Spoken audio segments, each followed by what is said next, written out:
C'est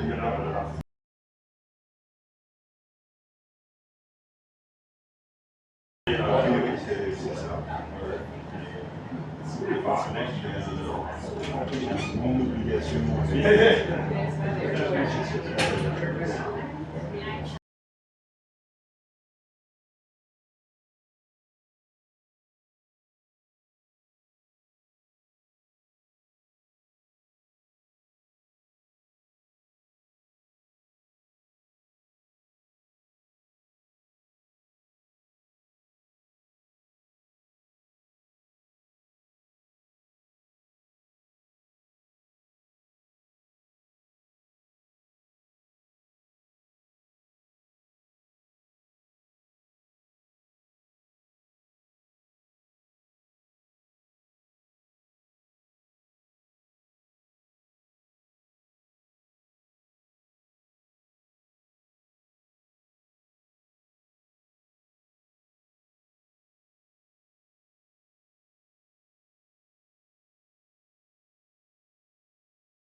Hi everyone.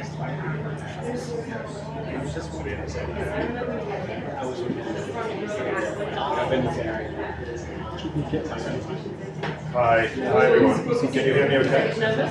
Hello? Yeah, that was better. Gotcha. Hi everyone. Welcome to this session, and thank you for joining us at this fantastic pavilion. It's been great to see all the interest in the coral, and you should be happy here you can sit. I've just been in a couple of sessions where we literally had to climb on tables to be able to see what was going on, so very glad to see you all here.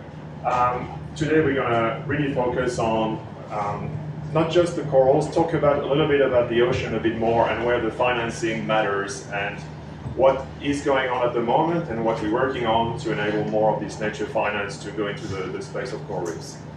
So I won't take too much time in introduction. I'll speak about the projects we're running at the Great Barrier Reef Foundation, but for the moment I want to introduce, we have two opening speakers. We have Manish Lakhoor from the Biodiversity Credits Alliance, and we have Java Batista from the Global Fund for Coral Reefs.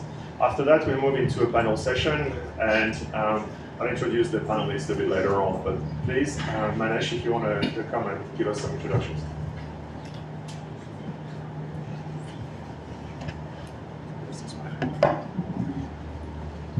Thank you, Cedric.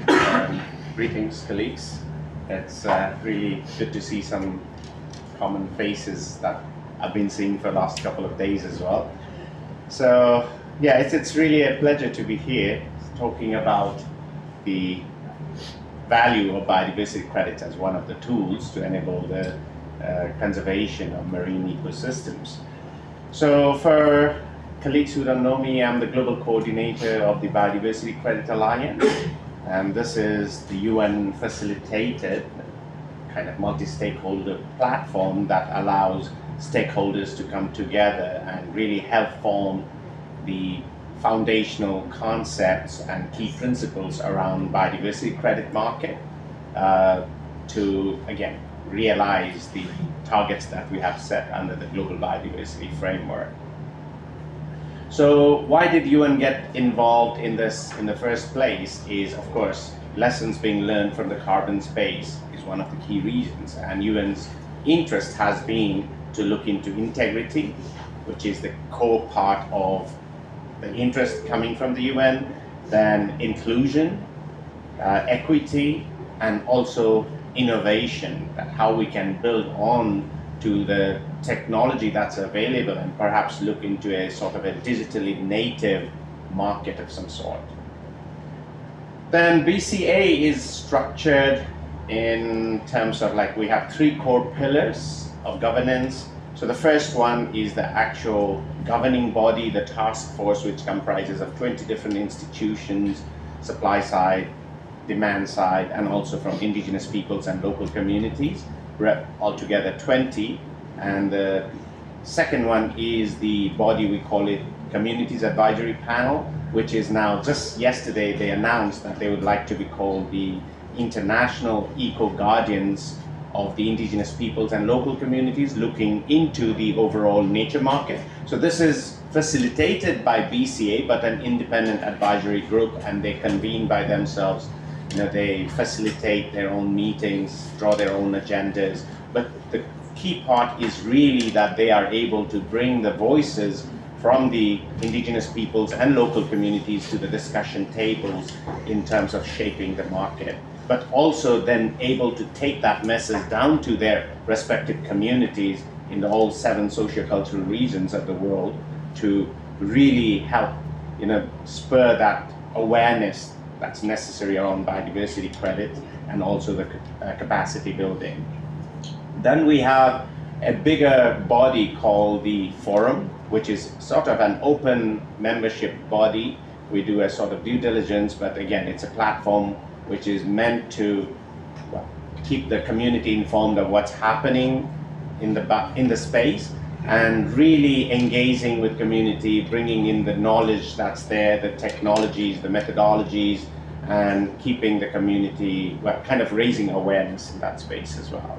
And it's like now close to 500 member institutions there. And for the CAP, it's like a 40-member body. And then with one of the outputs that we had recently was we presented the high-level principles, which was a joint work between BCA, IAPB, that's the International Advisory Panel on Biodiversity Credit, backed by the French and the UK governments and the World Economic Forum. And the idea is, again, to really make integrity the core of what's happening. So there's some work going on the demand integrity side as well, metrics and comparability across different metrics, and a digital framework, as I just mentioned, really leveraging on the innovation part. And few work that we will be continuing is looking into an integrity oversight mechanism, what kind of body we need in the space to govern it in terms of integrity, and also an assessment framework to do that work, plus a lot more work engaging with governments now through UNDP's Biofin program to look into the readiness of the countries before the market kicks in. So the consultation of the high-level principles actually highlighted one key part: how does it apply on the marine space? And that's when we realized marine space is a lot more complicated than the counterpart on the land. For instance, well, we have what we call the opaque responsibilities, of course, because it's shared resources. We have connectivity and difficulty with attribution. From the Conservation Finance Alliance has also helped us to shape up. So a little bit about about the GFCR. I think most of these audience by now probably knows what we are, but it's always good to summarize. We are in the business of conserving and enhancing the resilience of coral reefs around the world, the people that depend on them, and the economies that they underpin. This is, of course, crucial for the sustainable ocean economy, and we all know that there is a need for $175 billion per year for ocean conservation, and a big chunk of that indeed is required for coral reef conservation. The way we work is that we work on unlocking private and public resources to build what we call reef positive businesses. Businesses that put the reef at the center of its strategy to make sure that they deliver positively for the ecosystem and people. And then, of course, part of our agenda is around financial mechanisms development, and that takes me to our 5 pathways that are the cornerstone of the GFCR strategic plan. So pathway number 1, as you can see here, and I just mentioned, is dedicated to building these financial mechanisms, again, because we know how much money we have to crowd into this sector. But this is very much related to our second pathway, which is that pathway which is about developing and nurturing these ocean and reef positive businesses. So if we don't have the right financial mechanisms and financial instruments that can help those businesses grow, then GFCR will not be making its job. So yes, we need the conservation trust funds, we need the bonds, we need the debt swaps, but we also need the guarantees, the debt instruments, the equity instruments, so that these reef businesses can actually scale up and be replicated. But if we just stay with those 2 pathways and focusing on more money and delivering that money to nurture these businesses, we're not going to be doing our job right. We need to work with governments, and we need to work with our partners on the enabling environment so that this actually can take off. Otherwise, we're going to end up in just being yet another pilot initiative and another demonstration initiative. And I think everybody here agrees already that the time for piloting is over, and we need to scale up and get this done. And that's why also partnering with you and BCA is important, because part of the issue around marine biodiversity credits is very much linked to the enabling environment in the places where we work. And we do have the experience already in the environmental field of working with blue carbon. We know that carbon is slightly easier than biodiversity credits, but still very challenging. We have seen already in many places that there are policy vacuums that are not allowing relief for carbon credits to be fully scaled up. We know it's mainly on a volunteer basis. So we can learn in this community that we are working on together from what's happening in the blue carbon markets. In fact, many of our programs throughout the globe, in the GFCR, in the Americas, in the Middle East, Africa, and Asia Pacific, are looking add blue carbon schemes. I think I saw Lizzie from the Nature Conservancy here. We are working on blue carbon, and they are supporting the government of Bahamas with blue carbon schemes. So we can learn from Lizzie and the team in the Bahamas with Marcia and Fred a lot about this. I think I see Amy from MARFund. Through the MARFund program we call MAR Invest, we're actually doing some of the feasibility studies around marine biodiversity credits. So they're starting to explore really how is it that this can work within the context of also a blended finance approach, where marine biodiversity credits are not the panacea. They are not going to solve everything. They need to be linked up with some of the other financial mechanisms that we're building in this toolbox. So we're really talking about an ecosystem of financial mechanisms that we need to link to each other. But in our strategy and in our approach, we cannot stay just with that.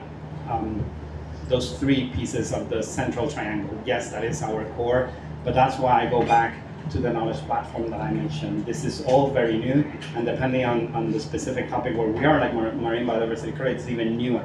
So that's why we are working with the support of UNDP, and have worked with the support of David from the CFA on developing the Reef Plus platform. And this is where we are building these working groups as part of the place where we also bring all of the financial solutions that the GFCR is putting out there for the ocean community to learn and to avoid the mistakes that we are perhaps making today.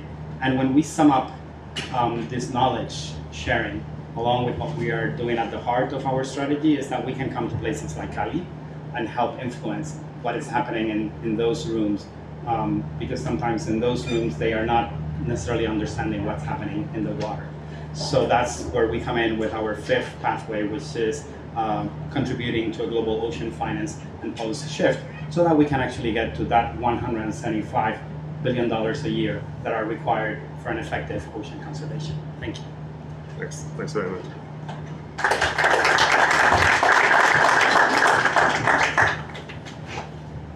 Thank you.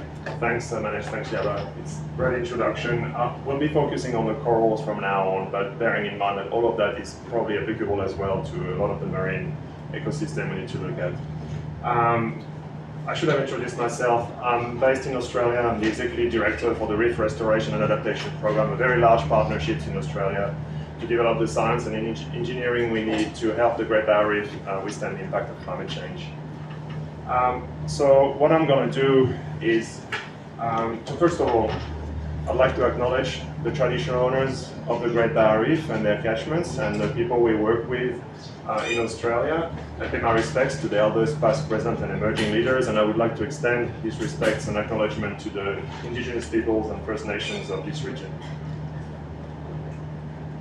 I'm not going to go through this, we all know that, but it's important it's important in this conversation to talk about land versus ocean. It's not a competition, but it's clearly the conversation around credits and all of this has been driven a lot by people that have operated on land and in the carbon space. So it's important to recognize that. And it's the elephant in the room, so let's call it the whale in the room.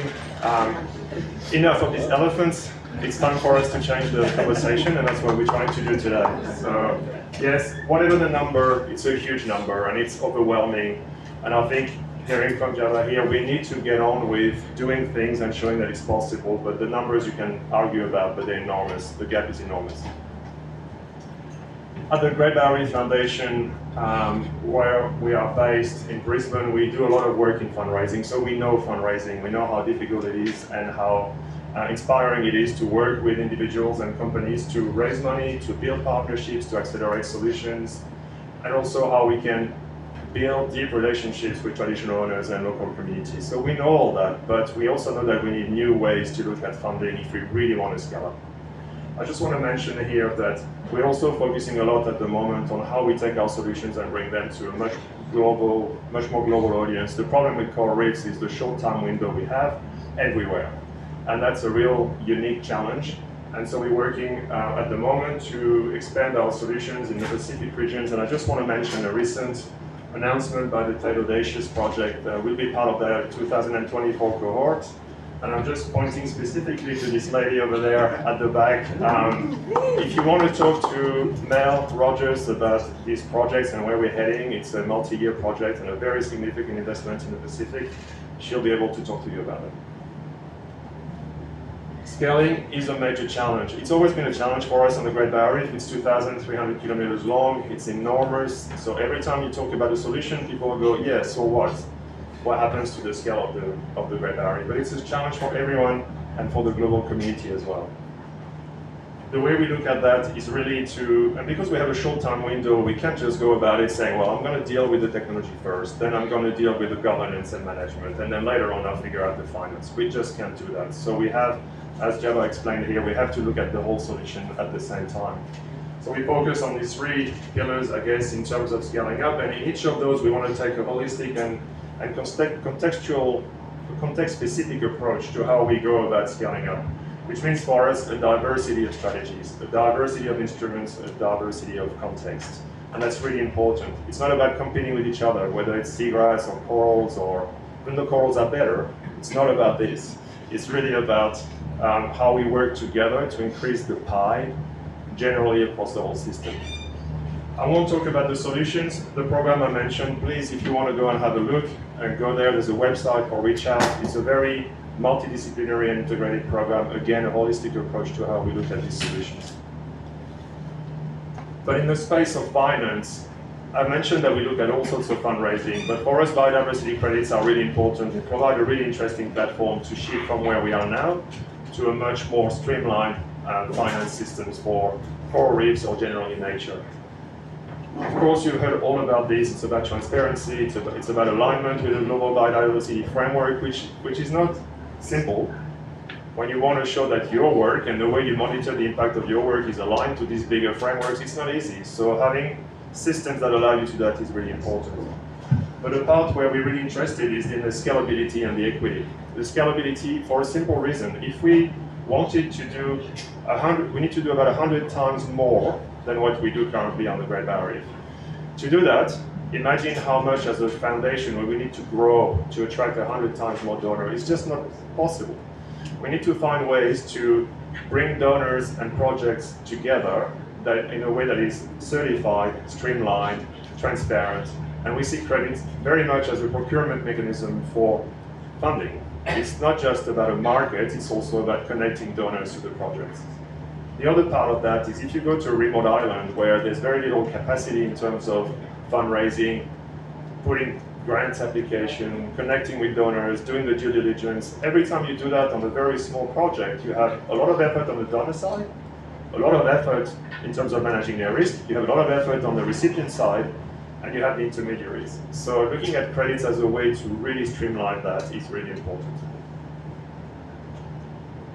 Now, we're the recipient as of last year of a grant from the L'Oréal Fund for Nature Regeneration that is looking at this project that I'll talk about now, which is about specifically developing a credit for corals. And we are also funded by the Australian government, who is doing a lot at the moment in terms of creating a local market and looking at these instruments for Australia. I won't go into any detail here, but the main point is the whole goal is to link your activities and the status of your ecosystem to certifiable accounts and outcomes that you can explain and use as your platform to raise funding and deliver the work. And to do that, you need a strong science, strong integrity. And the way we do that is we're looking at robust indicators that all the data we have through the GBR and other systems with absolute transparency and aligning with the global frameworks, bringing into this the modeling and the monitoring that is driving us to essentially creating an accounting method for coral reef biodiversity. And the reason it's important to do that, if we stop there, it'd be great, because that would support MPAs in terms of looking at how well they're doing in terms of their management. That would help with any activity where people are doing work on the ground and need to demonstrate that they've changed the system. It is extremely hard to do in the marine environment, and we're putting a lot of effort and a lot of money in doing the science and submitting it to the world and sharing it to make sure that there's agreement, there's consensus on how we do that. But we want to go a little bit further than that, and we want to develop the credit framework. And that implies other things. That implies thinking about benefit sharing, policy frameworks, management objectives, and all that needs to be baked into the method. I won't talk to the people, but we have a huge team, and the reason we have a huge team is that's what diversity looks like on a coral reef. it's at least 800,000 species on the GBR. And no, it's not about counting them. We love eDNA, but just have a field day.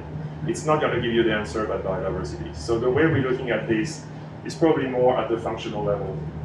And essentially the corals are the rainforest of the sea, right? They're essentially providing the habitat.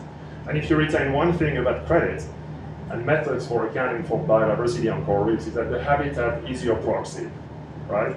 The corals are providing these little spaces that reef creatures love to hide into, and then that provides everything you need for your trophic chains and your ecosystems.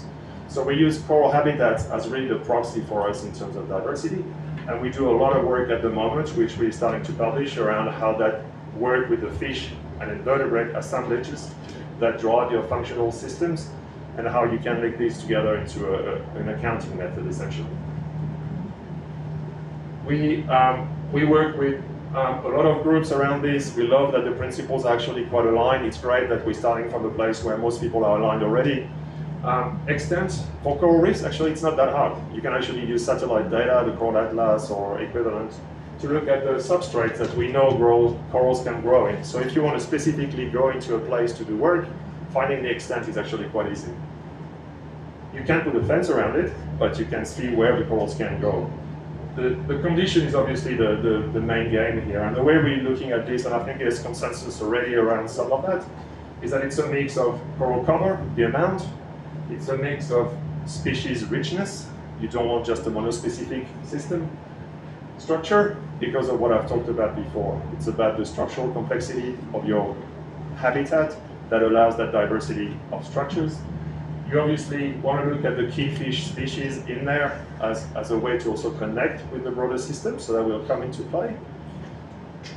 Recovery capacity. That's maybe something that's harder and that's just come up recently in our research, is that a reef is not a reef. Some reefs are doing really well, but because of the hit of all the pressures, they've lost their capacity to grow and recover and reproduce. That aspect is harder. It's something we really need to look into and probably will be part of the method for us. Now, I will quickly finish here, but there are many, many challenges. One of those I want to leave with you is the aggregation. This idea that you take indicator 1, indicator 2, indicator 3, and I do an average. When you do that, you lose a lot of the information, and we're struggling with that at the moment. We need a more complex approach to some of these indicators if we really want those to be reflective of what's going on in the system. The baseline, that's the Great Barrier Reef. We're publishing this at the moment. That's the forward-looking status of the Great Barrier Reef in terms of coral cover over the next 80 years. And that's based on the most likely scenario at the moment in terms of climate change. That's not looking good, but that's a very steep declining baseline, which means the uncertainty around your project, it's not about just keeping it as it is, and it's not about increasing it, it's actually about slowing the decline, which is a really hard thing to predict and explain to investors. We need reference sites, and that's complicated. We need boundaries. We can't put a fence around it, so how do we work around boundaries? Corals, the ocean, everything moves in there. So that's actually quite challenging.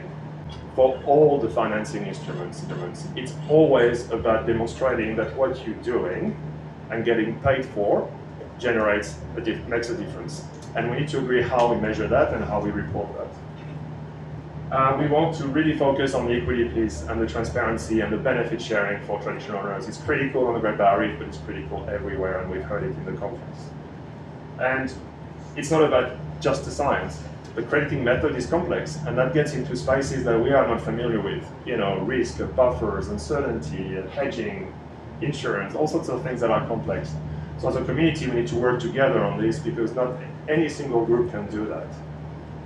And please, let's not wait another. Coral reefs cannot afford 20 years to agree how we're going to do this. Please be kind to people running pilots, trying, putting things out there. 100 times, I'd rather bet on someone that is ready to do something, get out there, than just waiting another 20 years. We can't afford for coral reefs to do that. So please be kind to people that are actually trying to do this. Collaboration, quality. So it's a bit contradictory, but quality before speed. I'm worried about 20 coral biodiversity credits coming out within 12 months. Our corporates are struggling with that. So investors will struggle. So let's work on that collaboration and let's make sure we get the right quality. Nothing has to be perfect, but it has to be good enough. And at the same time, let's encourage innovation. So in that context, I want to bring my panel members. So what we're going to try and do here is take a few perspectives from different sectors about what they're doing right now in this space. And it's not just corals, but we'll just have a free-flowing conversation on this. So first of all, Sinclair, if you want to come and sit here, right here. The fourth one? Yes, please. So Sinclair is a Senior Director of Program Development and Innovation and Sustainable Development at there. It was far too long for that slide, so that's why it's not there. David Myers, thanks for your short title, David. Executive Director of the Conservation Finance Alliance. Chris Stone, Deputy Vice President, Long-Term Finance in Conservation International. And Lizzie, Global Oceans Director for the Nature Conservancy. So what we're going to do here, there'll be time for a question afterwards. But for now, what I would like to do is just go through each of the panelists and ask them to provide a short introduction and some opening remarks. If you can keep it to 3 minutes, that would be great. But Sinclair, I'll start with you. Hi everybody, and thanks for having me. So I'm Senior Director of Sustainable Development, Program Development and Innovation, which means I'm looking after all of VERA's sort of non-carbon work. So in particular, the evolution of our CCB standards, as well as the Sustainable Development Verified Impact Standard, or SDVISTA for short, our plastic waste reduction program, and all social and environmental safeguards across our program. So a lot of cross-cutting topics there, and all of them are relevant for the work that we're doing under SDVISTA to develop the Nature Framework, which is our version of the biodiversity crediting methodology and sort of standard with all the kind of overarching requirements necessary. We're actually launching the first version of the framework tomorrow, so you'll get to see all the details in there. And I think one important thing to note, which you won't necessarily see in the first version out tomorrow, is our intention to develop some more specific sets of guidelines or requirements, or maybe even a little module for specific ecosystem types. The Nature Framework is meant to be globally applicable, so any kind of activity related to conservation and restoration around the world in all kinds of ecosystems, both terrestrial and marine. Now, of course, we have a lot further advanced starting point when it comes to terrestrial ecosystems, so you'll probably see and feel that in the first version of the Nature Framework. But our intention is to build out some module specificity for certain ecosystem types where you really do need to have some specific considerations. And corals is one of those, so we've been working with Cedric and his team to be able to include those specific requirements into the Nature Framework in short order, hopefully, and test those with some of the early pilot projects that we've been working with. So we can do this with other ecosystems as well, based on the early projects that are coming through the system. But I think it's just really important to highlight that, when we're talking about biodiversity, we're often thinking about terrestrial systems, and we need to give as much or more attention to the marine ecosystems because they're maybe a little bit more complicated. There's some key differences there that we need to sort through, and as Cedric mentioned, hopefully take a fairly uniform approach to doing so. So hopefully we can collaborate with many of the folks in the room as we progress in that area. Right. Hello everyone, I'm David Myers, as mentioned, the Executive Director of the Conservation Finance Alliance. We've been working with Vera on this issue for some time. I've been working on trying to finance nature and use finance for nature for even longer. And we got into this area because nature provides all this value, and we are so lucky if we can capture a tiny fraction of that through ecotourism or an entrance fee or watershed payments or something. So if we can come up with a mechanism that works to funnel some finance to nature conservation, restoration, that's great. Now, it is complicated. And there's a reason that no one's really tried to do this on the scale that's been that people are working on it now before, is because of that complexity. And I think, as we'll discuss, the marine issue is where it's clear how complex it is, especially coral reefs. We are working on a few different elements here. One is in collaboration with Vera is an idea of a nature stewardship certificate, which is a non-additionality based recognition of effective conservation. It's targeted for high integrity ecosystems. And the idea is that it's effective if you can maintain ecosystems that are high integrity rather than have to restore them afterwards. So as best we can, let's get money flowing to that, not neglecting the importance of restoring areas that are degraded or are soon to be, as Cedric was describing. The other piece we're working on is the development of an accelerator to try to get some pilot financing to projects who are trying innovative methodologies, who are working with indigenous peoples and local communities that want to develop projects but don't have that initial seed funding. And that is a multi-partner collaboration. It's just starting out. And yeah, I think I'll stop there. There's more to come. Hi, everyone. Just speak up. Okay, yeah, I'm Chris, and I work for the long-term finance program. No, it's not. Better? Better. Yeah, I'm Chris, and I work for Conservation International, our long-term finance program in our conservation finance division, grappling with many of the same issues that Dave does at the Conservation Finance Alliance. I'm more specifically concerned with sustainable financing for protected and conserved areas, and there's some really depressing statistics around the sort of the global financing gap that we're dealing with. But let me talk to you a little bit about CI's perspective on this emerging market for biodiversity and nature credits. I think it's an area where CI has kind of been actively exploring and engaging. I think we're optimistic for the potential of this new emerging market for nature and biodiversity credits, but obviously don't expect that it's going to be a panacea, right? To Yaba's point earlier, it's sort of we're at this all hands on deck stage where you're really going to need a combination of financing sources and financing mechanisms if we're ever really going to achieve these sort of ambitious global 30 by 30 goals that we all have. So there's certainly a place for a market for high quality nature conservation and nature restoration. It's something that we really want to put more effort into. But I mean, when you're shaping a new market, there's obviously some pretty big umbrella risks that come with that, right? So CI is quite mindful of the risks involved when you're talking about shaping a new market for nature, right? And first, I think Manish already really covered these, but really ensuring that the voices and the rights of indigenous peoples and local communities are fully recognized and upheld in the design and execution of any market for biodiversity or for nature. The fact that in these project settings that there's really strong environmental and social safeguards in place. The fact that we all have to do more alignment on how we're going to actually measure these biodiversity and nature outcomes and stronger alignment on that. And then I think it's really looking at the demand side, right? Like, I think the expectation is that you would think the private sector could be engaged, right? And could actually feel compelled to purchase biodiversity or nature credits if they look at their own dependencies and footprints on nature.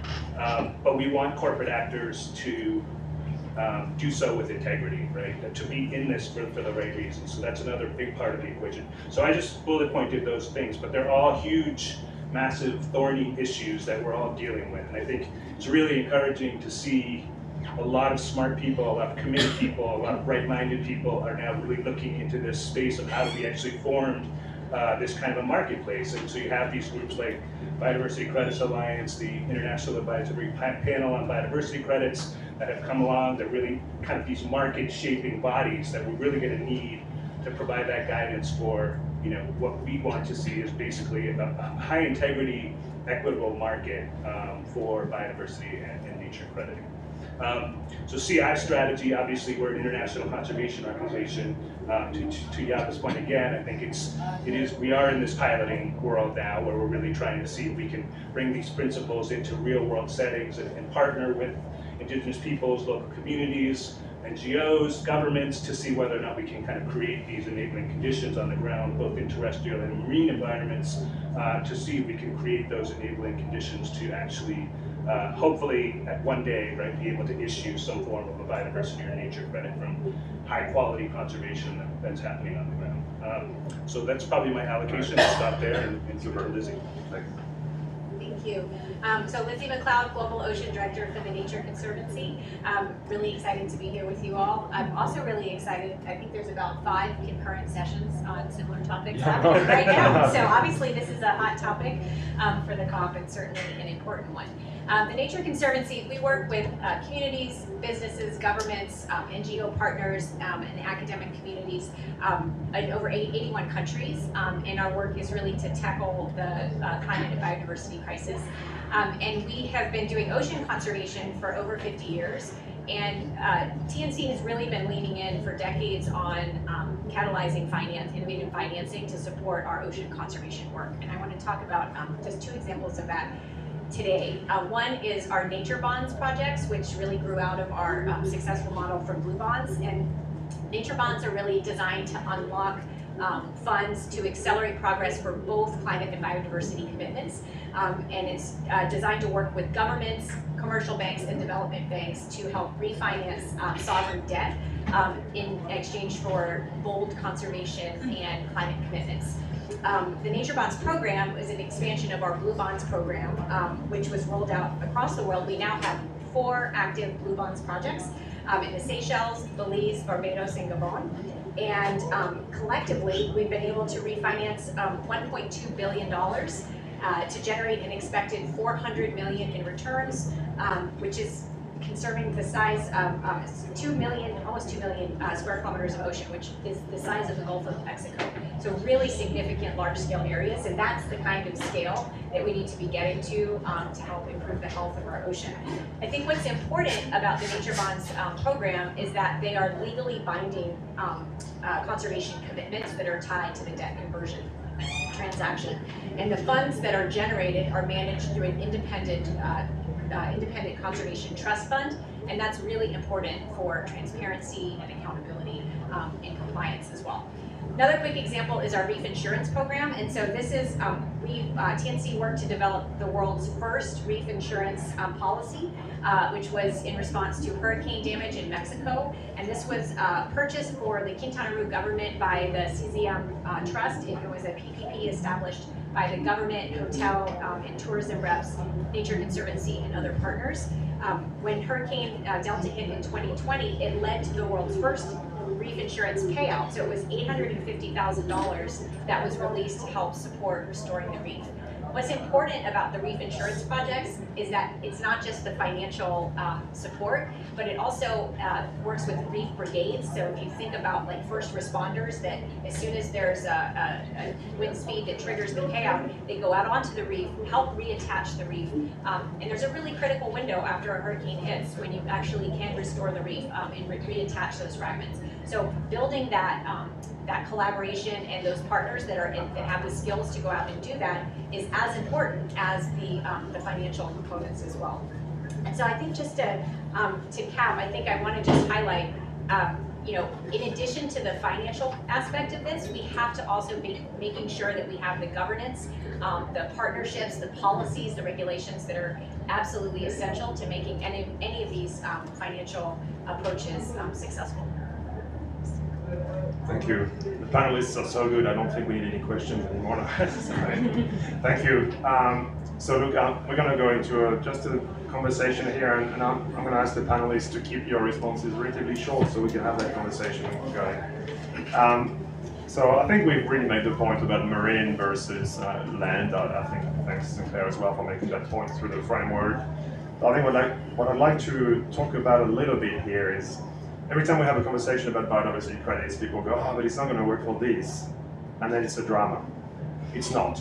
There are many, many ways you can finance things. We're just trying to design schemes to enable more to happen. So can the panel maybe tell me a little bit more about why you think it's important to have a range of investment strategies and systems and mechanisms to support what we're trying to do? So I might go with you, Chris, first to talk maybe about some of the work you're doing and how you see that mix being required, and then Lizzie probably. Thanks, Cedric. not to confuse matters, but Conservation International, we're one of the implementing partners of the Blue Nature Alliance, along with the Pew Charitable Trust. And that's really where we kind of operate, looking to try to catalyze sort of large-scale ocean conservation. So really getting countries to show ambition in ocean conservation, trying to meet some of those global goals that we have in front of us. And so through those engagements, the teams at Pew and CI are really able to kind of directly work with partners in country. And we've sort of developed a process by which we just put it all out on the table. Like, what is every possible financing mechanism that could be invented, deployed, strengthened to really improve the financing scenario for a lot of these countries. And a lot of these countries are, right, a lot of them are small island states. They have, small populations. They've made these big ocean commitments, and they don't necessarily have the human resources or the capacity necessary to really deliver on effective long-term implementation of these thousands and thousands of square kilometers of ocean that they've committed to protecting. So it is this kind of all hands on deck, let's look at the entire universe. Some of these things are not exciting or innovative. It's simply like, can you get the government to, right, actually increase its budget allocation to support the protected areas budget for that country? Are there some ways that we can incentivize that, right? Can you implement a tourism tax in a place like Seychelles, where you're actually capturing tourism dollars and reinvesting that into the conservation? So you're kind of looking for practical solutions. You're also looking at what's on the innovative side of the scale. Certainly these insurance products, there's growing complexity in a lot of these financial instruments and mechanisms that we're looking at. But just to the point I made earlier, particularly with coral reef ecosystems, I think it's all hands on deck at this point, and we really need to just be mobilizing and driving as much financing as we can into these places before we're really faced with sort of irreversible change. Maybe, Centro, I was just thinking while listening here, do you mind talking a little bit about the carbon versus biodiversity, and how do you see these things working, especially for projects that are already looking at blue carbon and might be looking at biodiversity now? I think it's interesting for people to understand how they might work together. If you have the answer, yeah. I won't say that I have the answer. I don't think anybody does, but that's why it's important that we're all here. Yeah, I mean, I think our view, at least for now, and we'll see how it works in some of our early projects, is that we should allow projects to access both carbon and biodiversity or nature finance, under the assumption that they need all of those sources of finance to actually implement the activities and generate the outcomes to meet those global goals.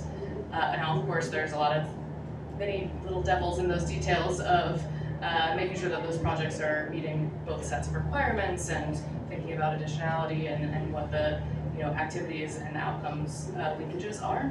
But I think we want to create those opportunities, kind of going back to your question of why is it important to have all these different strategies and financial sources. It's the same in marine as in terrestrial. It takes a lot of different sources to get the full purse of money needed. And so we don't want to kind of hold that back.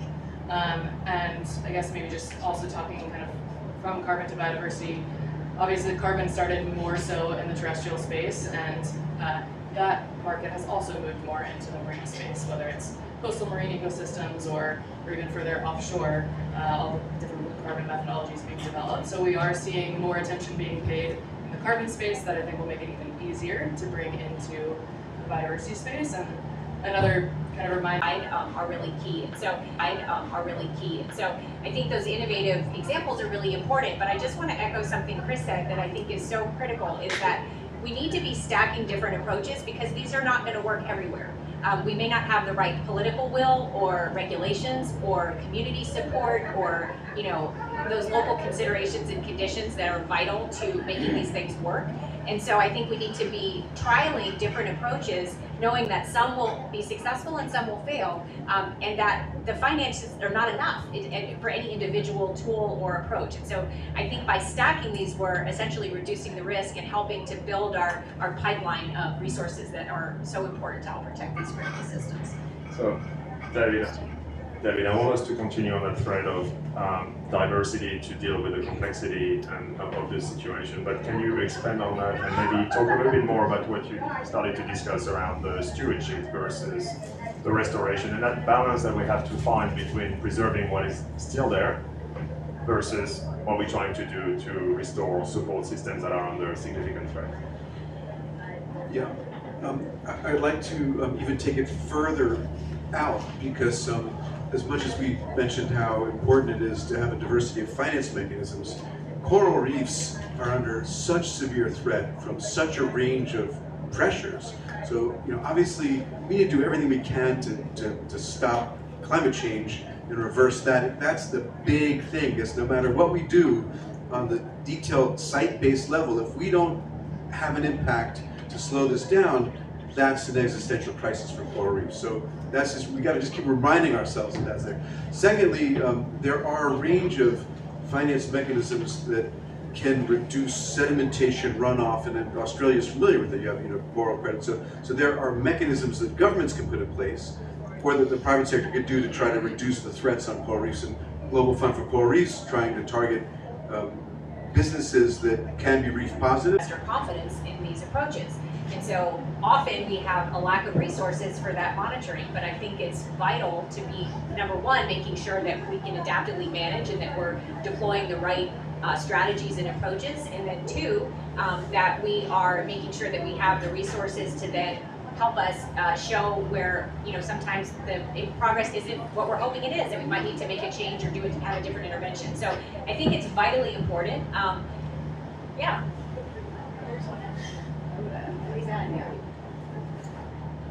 Yeah, no, absolutely agree. And I just want to pick up on the data piece, at least from our perspective as a standards body and methodology developer, is it's going to be so important to learn from all of these projects, and notwithstanding data sovereignty and ownership criteria and considerations, but to be able to learn from each other and build some of these global or regional data sets to improve methodologies and the accounting moving forward, and linking those to the businesses, companies' impacts, and how they're thinking about dependencies. So I just think that the data piece is really critical.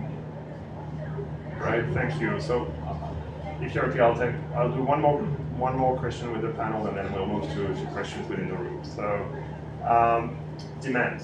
So the other part of the equation is, we're building these credits, we're all very excited about it, and here you go, release my credits, and guess what? Nobody buys it. So what's your thinking around, what's your learnings and recently, and also what your thinking is around demand, but maybe a couple of angles. One of those is about that lack of specificity. People have criticized credits as saying you can compare the snow leopard to a bunch of corals or some seagrass. How do you do that? So first of all, my view is that it won't happen, that you'll have demand that will be very targeted because they become more knowledgeable, as we see, and they will be targeted to different ecosystems. But what's your thinking about that? And also, maybe where are you at in terms of your experience, in terms of these projects, both on the pilot side and on the demand side? What are you seeing? Is it happening? I just want the people in the room to leave with pointers to where they can go to then follow up with you and see how they can also join the cohort or learn from the projects that you already got. So these two questions at the same time.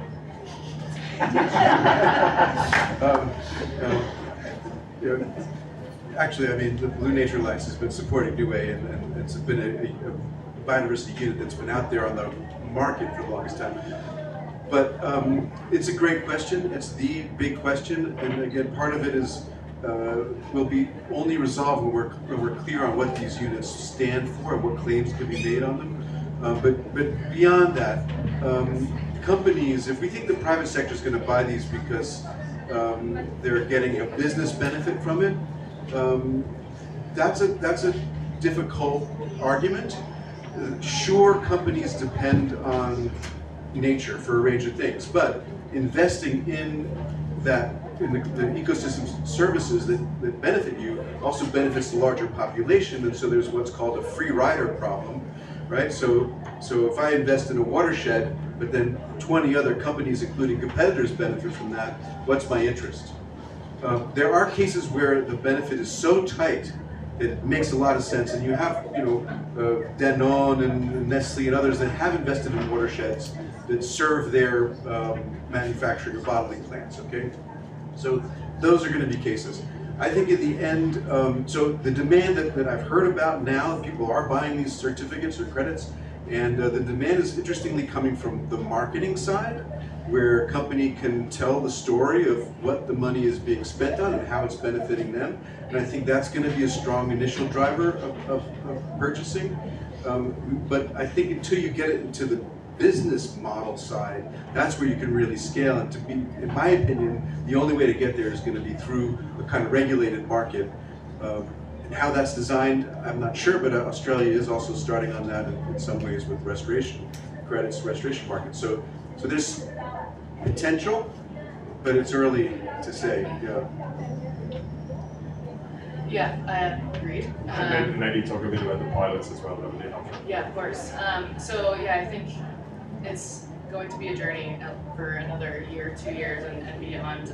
But there's a lot of good work and a lot of conversations have been had over the last 10 days here about how do we actually evolve the frameworks for what are these things and how do we explain those, what different use cases do we have, while companies are also in the process of figuring out what their impacts and dependencies are. So that work is going to continue and must continue. In the meantime, I just wanted to share one example because it's an interesting interaction between terrestrial and marine, but also related to demand, which is a fishery in Japan that's interested in investing in nature certificates for the terrestrial landscape because of the impact it has, in the riparian zone, making its way down to the fishery.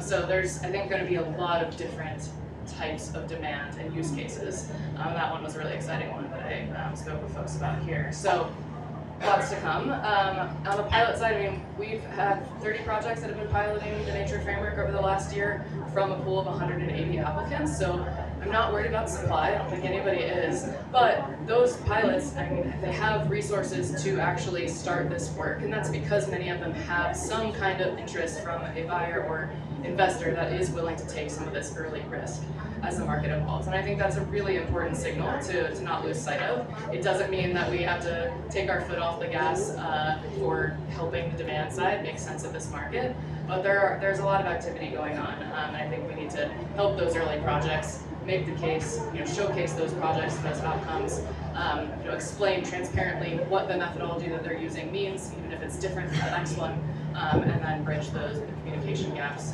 between supply. You guys want to have a go, or yeah, happy to? Well, let me just quickly, it's been referenced a couple of times, but so the Niue story is interesting, and it's sort of it's an important data point, I think, on this evolutionary journey that you described, Dave. So, I think it was over 3 years ago we started working with some partners in the country of Niue, which is a very small island country. It has about a population of 1,500 people. They have a massive ocean territory. They committed 3 years ago to protecting 40% of their exclusive economic zone. That's hundreds of thousands of square kilometers of ocean. And through the Blue Nature Alliance, they came to us and basically said, well, we need to find a way to actually finance this, right? We're an island of very limited financial resources, very constrained human capacity. We just made these big commitments and we need to deliver them. So we need the funding now, right? We have to create some type of financing initiative that will actually let us mobilize the resources that we need to deliver on the conservation promises that we made.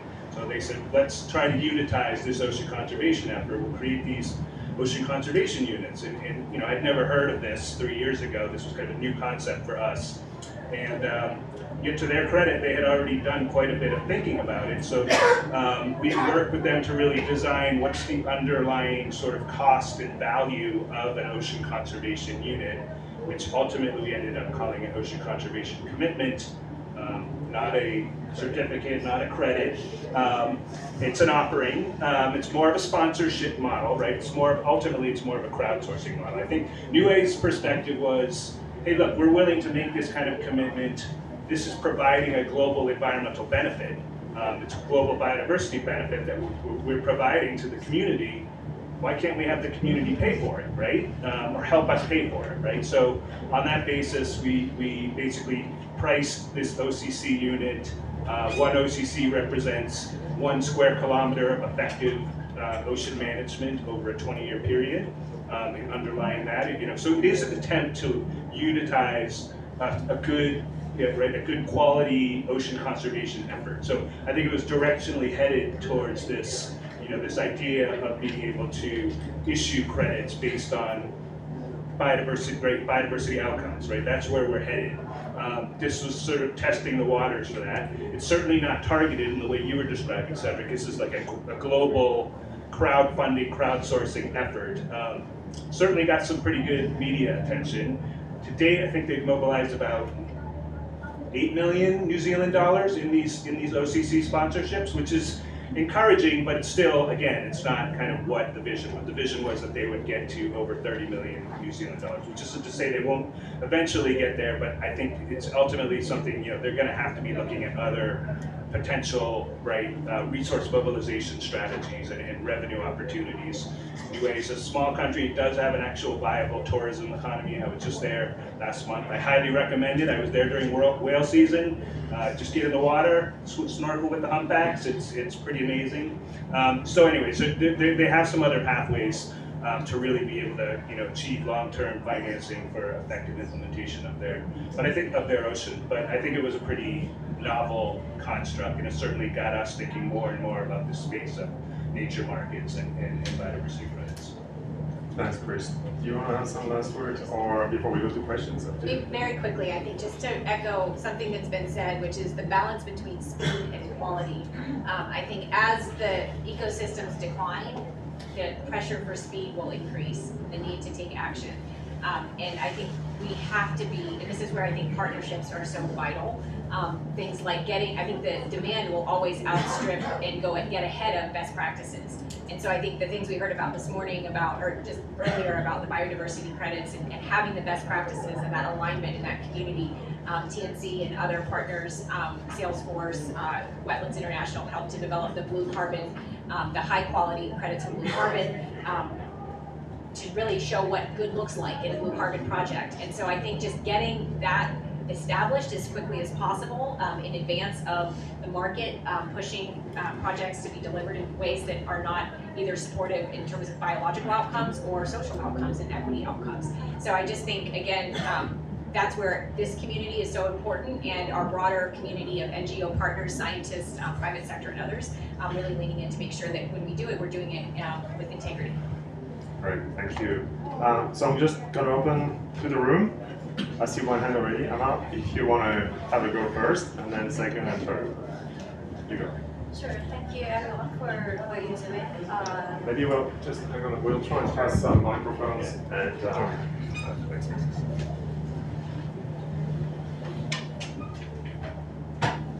Thank you everyone for what you're doing for the coral reefs. I had one thought and one question to you, Cedric. The thought is that equation to define the value of a unit, credit unit, you have the condition, which is complex, and you have the area, which I presume we're all assuming it would be similar way to terrestrial credits, like square kilometers. Why not think of it as cubic meter to reflect the depth and reflect the complexity and costs of working on depth. The question I had is, have you had any conversations with the funders of the Briggs Barrier Reef Foundations about their appetite for, I presume a lot of funders come back every year, is there any appetite for shifting that funding towards a new mechanism just to catalyze the market and pilot it? Thank you. Thanks, Anna. So look, we're starting these conversations with the donors. That's a really important question. We're starting these conversations now. It's hard to have these conversations where they don't understand what it is you're talking about, or there's no consensus around what it is you're proposing to sell, right? So we need to be a bit careful. But within the next 3 months, part of this project that I mentioned with the L'Oreal Fund for Nature Regeneration includes a big effort on the corporate side to start doing that work of engaging first with our pool of donors as well as new donors around their appetite for this. I suspect there are 2 things that we need to consider. One is donors. A big part of making a donation is the heart, and we say companies do this for whatever reason, but they're the people within the companies that actually want to invest and donate to the reefs. And the problem with that is that part of that response is because you get connected to something. So if you can show a project, if you can show a local community, if you can show some real life connection-wise in relation to some of the work in Japan we see, which is how I want to say we have, as mentioned before, there have been biodiversity offsets schemes running for a while. You know, the ports in Queensland, for example, have a duty to do things, and but that's not connected. So we're hoping that maybe in the future some of these things, we don't want to call them offsets, but the accounting frameworks that we will use to show that you are actually doing something useful will be used by a whole range of schemes, including that. But I'll leave it to the panelists if you have any idea of where the regulation is going. Well, I think it might just be worth raising this whole, the Global Fund for Coral Reefs model, right? Where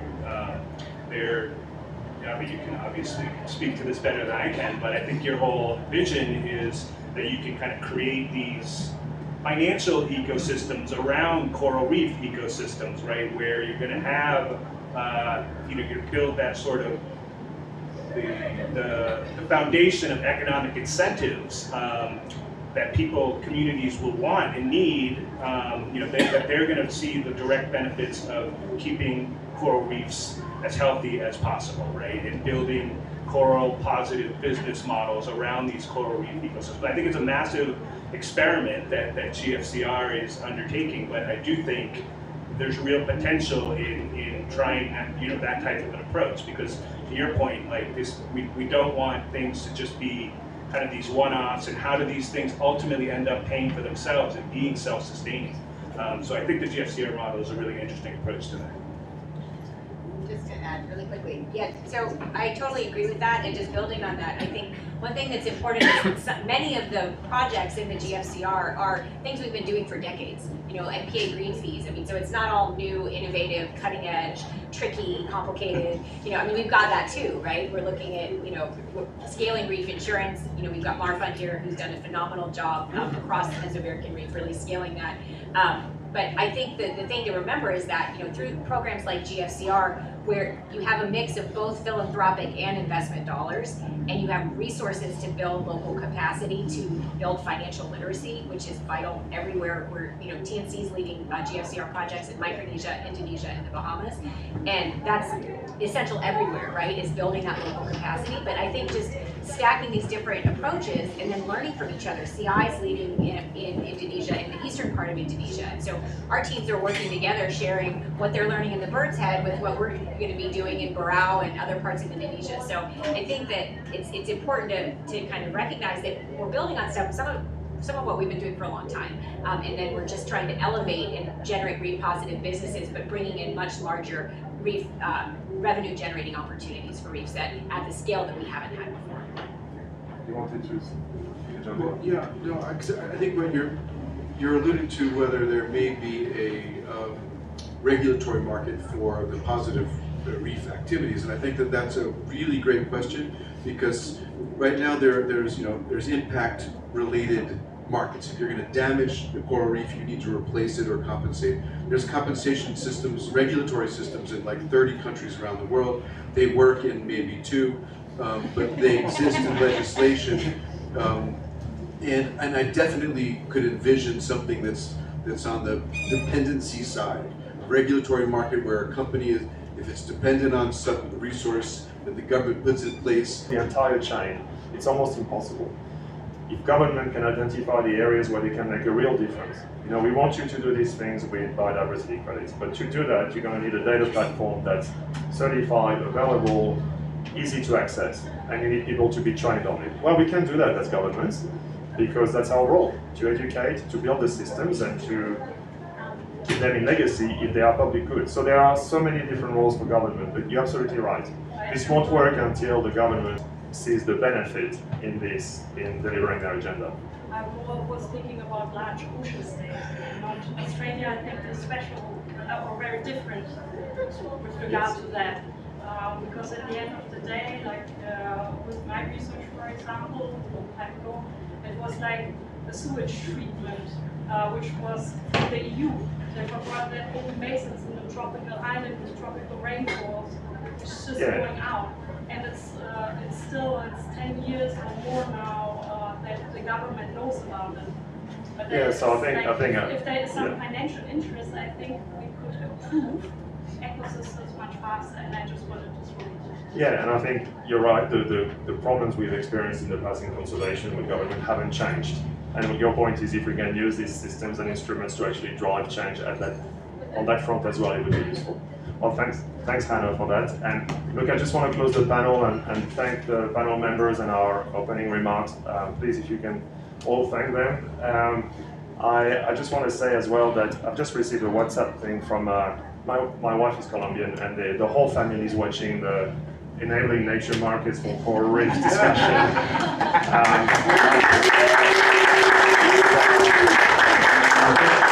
It's just a reflection of, and I want to say hello, and it's just a reflection of this. For me, the Colombia has shown up. They've come out and they've done it in a record time frame, and I've found this absolutely amazing.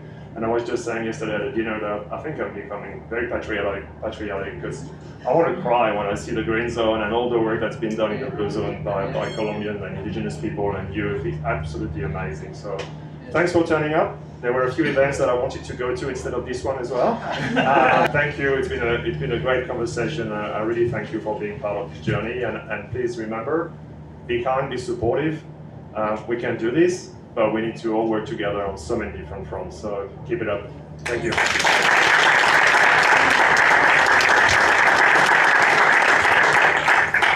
Right. That was awesome. Great job. So can we take a photo? Yeah, picture. Don't worry, you won't need this. Lizzie, you right there on the picture. It's like the picture of Lizzie at the top. Okay, one minute.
Hello,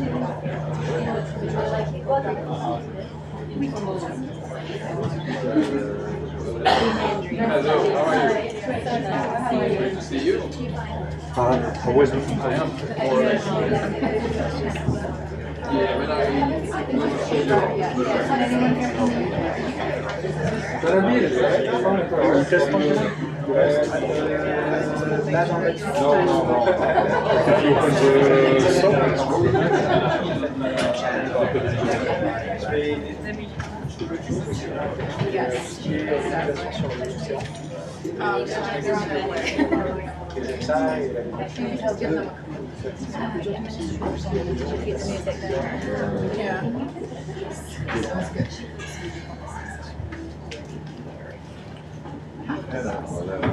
Yes. Okay. We just need to get to work. Just. I saw you fine. Too much biodiversity out there. Right, so my ears and stick someone else. I saw you. We're back in the middle of Manhattan right now. Where are you from? I'm refugee. Welcome everyone to a very special event, Forging Coral Reef Resilience, a now or never moment for action. Bit of a shame to turn down the music, it was wonderful, wasn't it? Very nice. But great to see you all. My name is Penny Stock, Senior Technical Advisor for Nature at the United Nations Development Programme, and I'm part of the Global Fund for Coral Reefs UN Global Team. And so special thanks for joining us today. It's really inspiring to see so many dedicated colleagues and friends here united around coral finance and conservation, and especially so at a moment when we're witnessing the fourth mass global bleaching. So we really look forward to a session focused on supporting action for reef positive development. And I'm now deeply honoured to introduce today's keynote speaker, His Excellency Pavilion, Minister for Agriculture, Climate Change and Environment, Seychelles. Hey, how are you? Thank you. I will stand up here. Please. What do I do? Okay.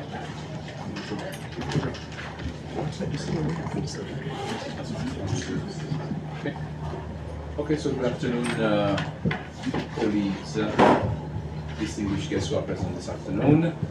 First, let me start by expressing apologies from the Minister for Environment and Sustainable Development of Colombia, Her Excellency Maria Susana Mohamad, who's not able to join us this afternoon. Closer, okay. We'll try and deal with our issues without her present, but we hope that things will work out fine. So, Peter Thompson, Special Envoy for the Ocean, representative of different organizations in the room this afternoon, distinguished guests, ladies and gentlemen, good afternoon, and welcome to this special session on the sidelines of this CBD COP. It is an honor for me to deliver this keynote address on this important issue, and on the urgent need to protect and conserve coral reef ecosystems. Closer. Yes, to like this. Seychelles recognizes the need for the great biological, social, economic, and environmental importance of coral reefs, including the ecosystem services that the reefs provide. For Seychelles, it has been estimated that coral reefs are generating about $51.5 million annually for on-reef activities, showcasing the importance of coral reef towards the socio-economic development of our country. As we all know, these important habitats are threatened by a range of both natural and anthropogenic impacts. Patterns of change in Seychelles coral reef in the past 2 decades have been driven mostly by global stressors, which continue to be exacerbated by local stressors. These include dredging and reclamation for the creation of land for development, overfishing, pollution, diseases, and harmful algal blooms. And we also know that for larger countries with large land masses, runoff is a major issue, and this is one of the things that people have to focus on. Our country recognizes that coral reefs are at risk and experiencing multiple, often synergistic stresses that threaten the integrity, productivity, service provision, and also future existence. The 1998 extreme coral bleaching event had a devastating impact on coral reefs, affecting up to about 90% of live coral cover in our part of the world, and I'm sure in other parts of the world also. A second global mass bleaching event occurred in 2010, and a third one in 2016, where the country was impacted significantly, and this has hampered significantly coral recovery in the country. We're now facing a fourth mass bleaching event, and by the end of 2024, 37 bleaching observations have been recorded in Seychelles alone. The 2024 bleaching event data reveal that Seychelles is amongst the country that is significantly affected, reporting the highest count of both bleaching and mortality. So for all of us, we have to call for urgent action for protection and safeguarding these important ecosystems. I'm sure it's not just Seychelles that are experiencing these bleaching events, it's all countries of the world and all regions where corals occur. We have to recognize interdependencies with coral reefs and take action to protect, conserve, and restore coral reefs. Seychelles has a number of success stories to share, including ongoing initiatives through coral reef monitoring for assessing the conditions, long-term trends, and the effectiveness of management actions on coral reefs. A number of coral reef restoration projects are being undertaken by a different number of organizations. Seychelles finalized its coral reef policy and strategy plan in 2022 through an iterative process of national stakeholder engaged consultation. However, resources, and that's always the case, are required to ensure effective implementation of the policy. There is a need to urgently mobilize more and more innovative financial resources towards coral reef conservation and management. The Global Fund for Coral Reef Ocean Resolve program, implemented by the Seychelles Conservation and Climate Change Adaptation Trust, is enabling Seychelles to unlock potential public and private market-based investments to support coral reef management. The program is supporting the implementation of the policy that I talked about earlier, aiming to improve coordination with national agencies and operationalize the Seychelles' first coral reef parametric insurance scheme. The program aligns with the GFCR's blended finance approach and expands the Seychelles Blue Investment Arc, including a business and technology incubator for coral positive small and medium enterprises, and conceptualizing the Blue Enterprise Fund. Moreover, to look at the possibility of developing the Seychelles Coral Reef parametric insurance with the aim of building financial sustainability for post-bleaching coral reef responses. However, we must take into consideration the economies of scale, especially considering the vulnerabilities of countries like Seychelles. Our small economy with few linkages implies that it is often difficult to have scalable and bankable investments. This is why de-risking of these investments are important to ensure private sector engagement. The innovative mechanisms provide the opportunity to use blended finance towards protecting one of the most threatened ecosystems of this world. The time for action is now. We must increase our level of ambition if we want to protect and conserve coral reef ecosystem. We must also be bold in coming up with solutions. I take this opportunity to commend partners working with the GFCR and other entities who are on the forefront of exploring solutions for coral reef. If we want to get there, we must stack all the possible solutions that would enable us to deliver on our targets for coral. We don't have much of a choice. But let's remember, adaptation and management is fine. It gives us a sense of doing something for corals. But of all the threats that corals face today, mitigation of emissions to reduce high sea temperature is critical. This is a big challenge that we have to rise up to and win, or else, as many people have said before me, all might be lost when it comes to coral. So thank you very much and enjoy your discussion this afternoon.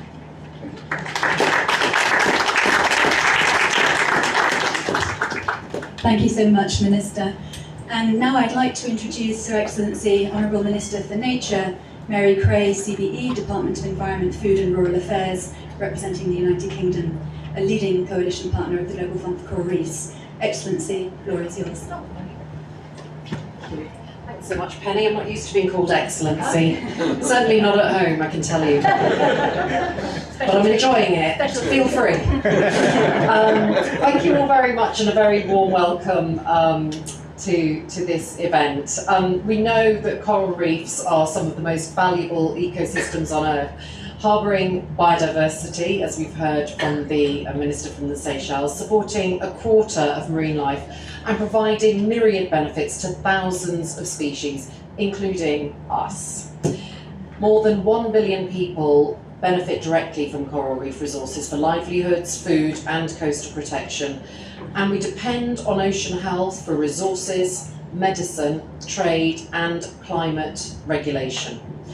But we know that our ocean is under threat from a triple whammy, if you like, the threat of ocean warming, acidification and pollution. So they're under stress like never before. And when these ecosystems fail, it is the most vulnerable who suffer first and worst. This year, as we've heard, we've begun the 4th mass coral bleaching event. This is an ecosystem emergency requiring far more funding than governments and philanthropy can provide. The Global Fund for Coral Reefs is convening an emergency session here in Cali this week to showcase the latest science on the scale of this emergency. This is so important because we have to all ask, what can we do? First, we must demonstrate our willingness and our ability to close the ocean finance gap by increasing investment from all sources. We must harness the role of the private sector in identifying, financing and scaling sustainable solutions that address biodiversity loss. From blended finance mechanisms to blue and green bonds, biodiversity credit systems, global interest in sustainable financing solutions is on the rise. And these are especially important for the economies and ecosystems of coastal communities, where marine systems and prosperity are inextricably linked. In the face of the multiple cumulative threats to coral reefs, the goal of the UK and the Global Fund for Coral Reefs is to build the resilience of coral reefs and support their capacity to resist the big changes in temperature and acidity of the oceans. Through the UK's international marine programming, we are supporting countries to protect the marine environment, reduce poverty, close critical funding gaps, and progress towards protecting at least 30% of the global ocean by 2030. Closer to the home, to our home, my home, the home where I'm not an excellency. The UK has cold water corals off our coast, which I would bet the majority of British people have no idea exist. We have tropical coral reefs within our overseas territories. The 4,700 square kilometres of corals across our overseas territories make the UK responsible for the 12th largest area of reefs in the world. And recognising the huge importance of corals to our overseas territories and their valuable contribution to the coming Montreal Global Biodiversity Framework, we have worked with our partners through the Darwin-funded Coral Conservation in Overseas Territory groups to support their collaboration on coral reef management in response, I'm going to take a deep breath before I say this, to stony coral tissue loss disease and other threats facing their reefs. Just about learned how to speak DEFRA, but I can't get all of the diseases right. So we have helped develop a conceptual reef resilience model to help managers in the region understand how interventions can impact coral reef health, and we are proud to be the largest donor to the Global Fund for Coral Reefs. The GFCR's blended finance model understands government, philanthropy and the private sector can deliver both positive environmental outcomes and returns on investment when working together. As we have heard today, our coral reefs are in crisis, but there is hope. Hope because we see the evidence of the resilience of coral reefs in the face of this emergency. Hope because we see a coalition of countries, philanthropists and the private sector coming together to tackle this issue. Hope because we see evidence of the impact that targeted investment can have in protecting coral reefs and the communities that depend on them. The next 5 years will be critical. At least $100 million in grant and investment capital is needed by the 3rd UN Ocean Conference in Nice in June next year to to help the Global Fund for Coral Reefs meet its 2030 targets. That includes conserving 3 million hectares of coral reefs, supporting 30,000 reef-positive jobs, and leveraging $2 to $3 billion in public and private finance. We hope the UK's strong signal of support for the GFCR will encourage further finance for the fund. I invite donors and investors to join us. Join the Global Fund for the Coral Reefs Coalition. Increase coral resilience, support lives and livelihoods of people in fragile states and coastal communities. Their lives and our lives depend on it. Thank you. Thank you so much, Excellency. Great, thank you so much to our keynote speakers, Minister Joubert and Minister Cray, for setting the stage so powerfully for today's session. And I'm now very pleased to welcome to the stage a distinguished leadership panel comprising key figures driving action in coral reef finance and conservation. And each panelist represents a nation or organisation at the forefront of reversing threats to coral ecosystems and advancing reef-positive solutions. So please join me in welcoming Pradeep Kurukulasuriya, the Executive Secretary, United Nations Capital Development Fund, Ilima Klul-Chad, Director of the Bureau of Environment, Ministry of Agriculture, Fisheries and Environment from the Republic of Palau, Hadiyoga Dewanto, Senior Marine Services and Analyst Director from the Directorate of Marine Conservation and Biodiversity in the Ministry of Marine Affairs and Fisheries, Indonesia, Marine Collignon, Deputy Director for the Department of Climate and Environment, Ministry for Europe and Foreign Affairs, France, and Maria José González, Executive Director of the MAR Fund. And it's also my great pleasure to introduce Nicole Trudeau, Strategic Engagement Specialist for UNCDF, who's going to be moderating this leadership dialogue. Nicole, over to you. Thank you.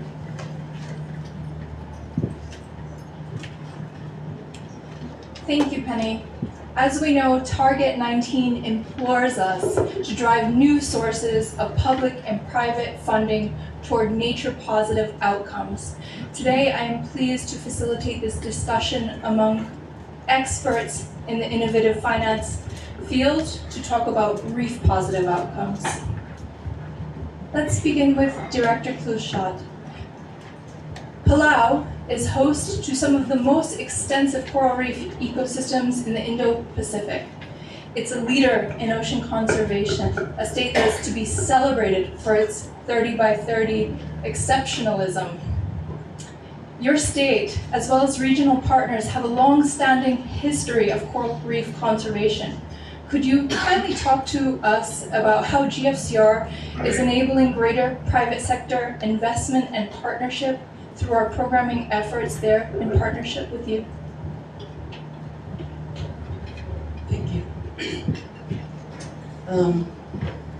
So support from GFCR for positioning businesses to address local threats facing reefs is key to meet regional conservation targets. We are all aware that the funding required to address all threats to coral reefs far exceeds the amount of funds that are dedicated to this vital task. To bridge this funding gap, we cannot rely exclusively on philanthropic contributions. We must transition to supporting and developing economically viable reef-positive businesses that can generate revenue for our island nations. GFCR allows us to highlight the issues that we face in our local communities and acknowledge the power of local people to identify and address these challenges. GFCR's investment through grants provided by our upcoming Livelihood Fund will emphasize how much we believe in the innovation of our island community members and their ability to move us forward toward a more resilient, financially stable, reef-positive economy. GFCR also challenges the notion that economic success and conservation are incompatible by encouraging people to recognize the value of our natural resources while being creative and intentional with how we monetize them. We can improve durability for both nature conservation and a sustainable economy. GFCR support is also enhancing the Micronesia Challenge by aligning its goals and strategies with innovative finance and bringing in new sources of funding through private sector partnerships.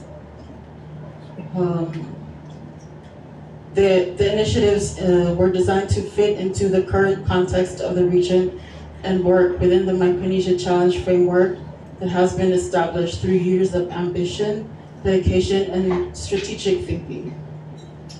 The Micronesia Challenge considers innovative finance and livelihood development along with its conservation goals. GFCR is investing directly in conservation, contributing to the goals of the Micronesia Challenge. Through its support for Protected Areas Network, monitoring activities, and coral restoration, while also investing in a sustainable economy and livelihoods through its support for reef positive businesses. And just to add to that, our Protected Areas Network has conservation officers that are sort of the guardians of our coral reefs. And so it allows us to have a 100% managed coastal ecosystem. New partnerships underway between conservation actors and local development banks to establish Blue Economy Accelerator to support reef positive businesses. We want our work through the GFCR to be collaborative at all levels. We're partnering not only with local people and businesses, but also with larger entities such as long-standing local NGOs. The is extremely proud to bring the private investment angle to the Micronesia Challenge to help you reach targets. Over to Indonesia, Mr. Diwanto, thank you for taking a moment away from the negotiations to be here with us. Speaking from your experience at the heart of Earth's coral reef triangle, could you tell us a bit about how GFCR support is aligning to the country priorities for blue economy growth in Indonesia? Thank you, Nico. Pavilion hectare, which is about half of the coral reef, existing coral reefs in Indonesia. And this first program will obviously would not implemented successfully if not the NPA is not effectively managed. So the effectively managed NPA will mitigate impacts on overfishing, pollution, and also habitat destruction. And eventually, we hope that these NPAs could create a foundation for healthy reef ecosystems and thus allowing reef-dependent tourism and fisheries to thrive. And in Indonesia, the communities will be the backbone of the conservation efforts. So NPA is nothing without sustainable fisheries management.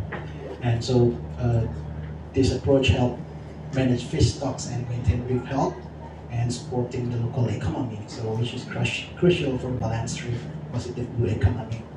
And we actively to restore the degraded coral reef ecosystem also, and this is also the priorities for us in Indonesia.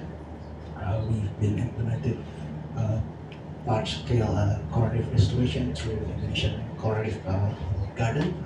The lessons have visited in Bali, and for sure, such priorities I talked earlier, it's not cannot work well without the sustainable funding that also been discussed in the negotiation rooms. So parties and developing countries try to make these resource mobilizations or will be appear on the draft decision and also the decision of the COP16. So Indonesia has been implementing efforts and innovative ways to fill in the gap in sustainable green financings. One of it through the debt nature swaps, which we can proudly announce that the GFCR are also part of it. So the debt nature swap is the government of Indonesia and the government of US bilateral agreement to directing debt payment of Indonesia to coral reef conservation, and this will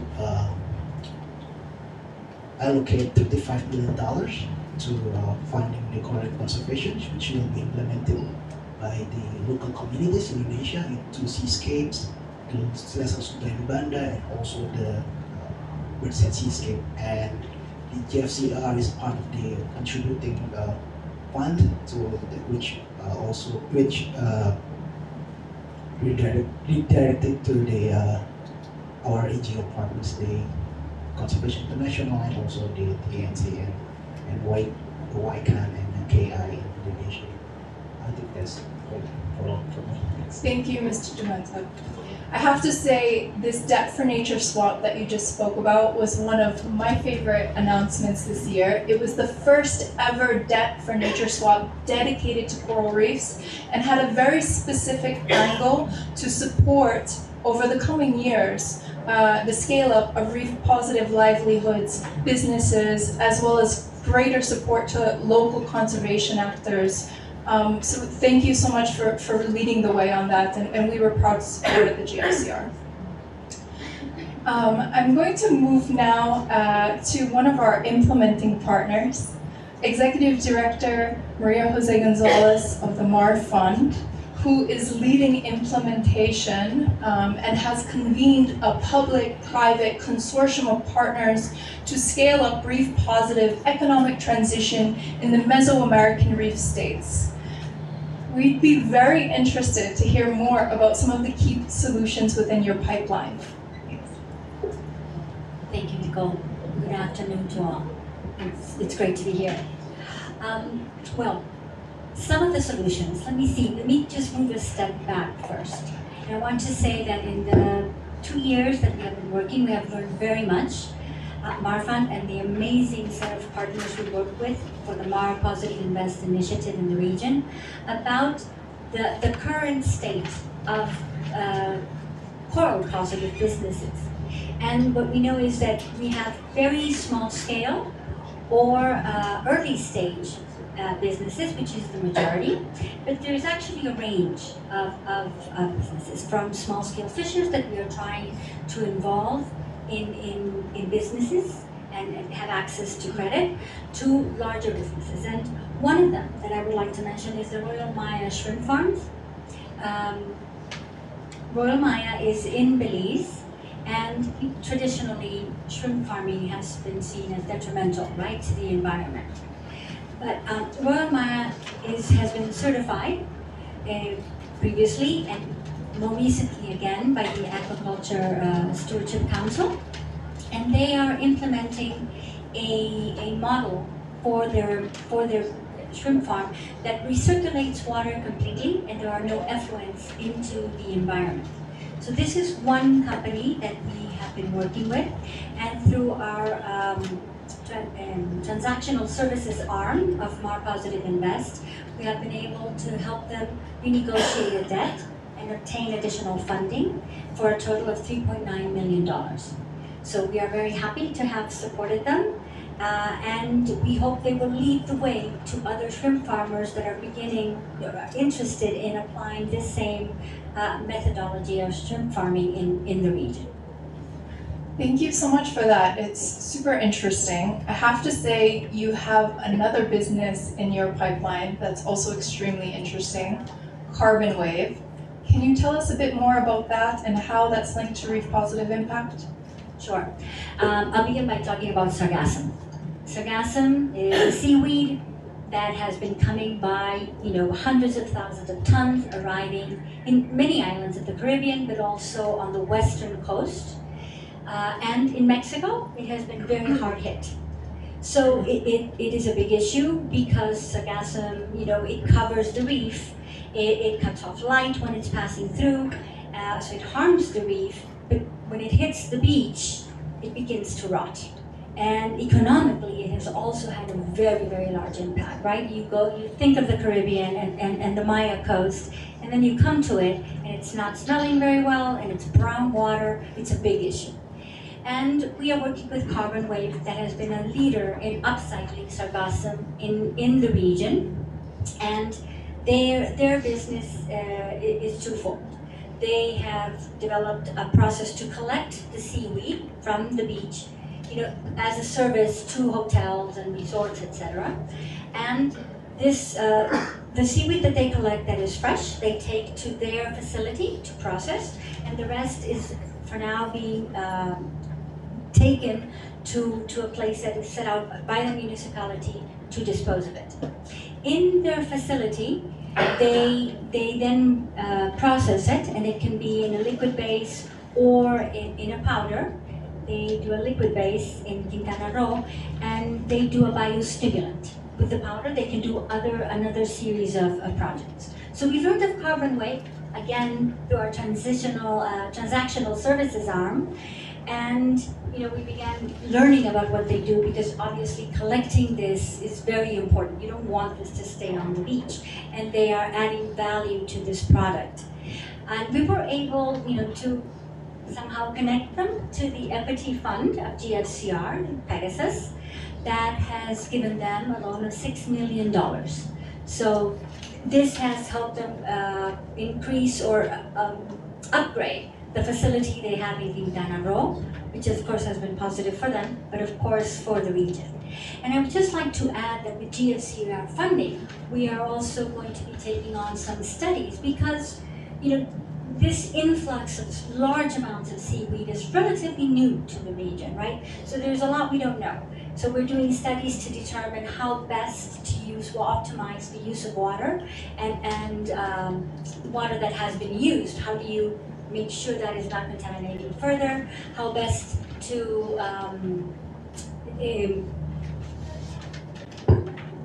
dispose of the solid part of the sargassum that is not used, as well as to how can we collect the sargassum before it hits the beach, so out still in the water.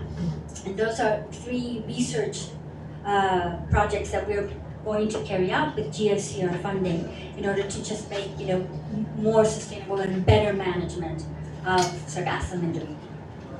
Thank you so much. I'd now like to hear from Deputy Collignon. France has been one of the first state donors to join the GFCR, is a key partner for GFCR and an executive board member, so really part of our governance.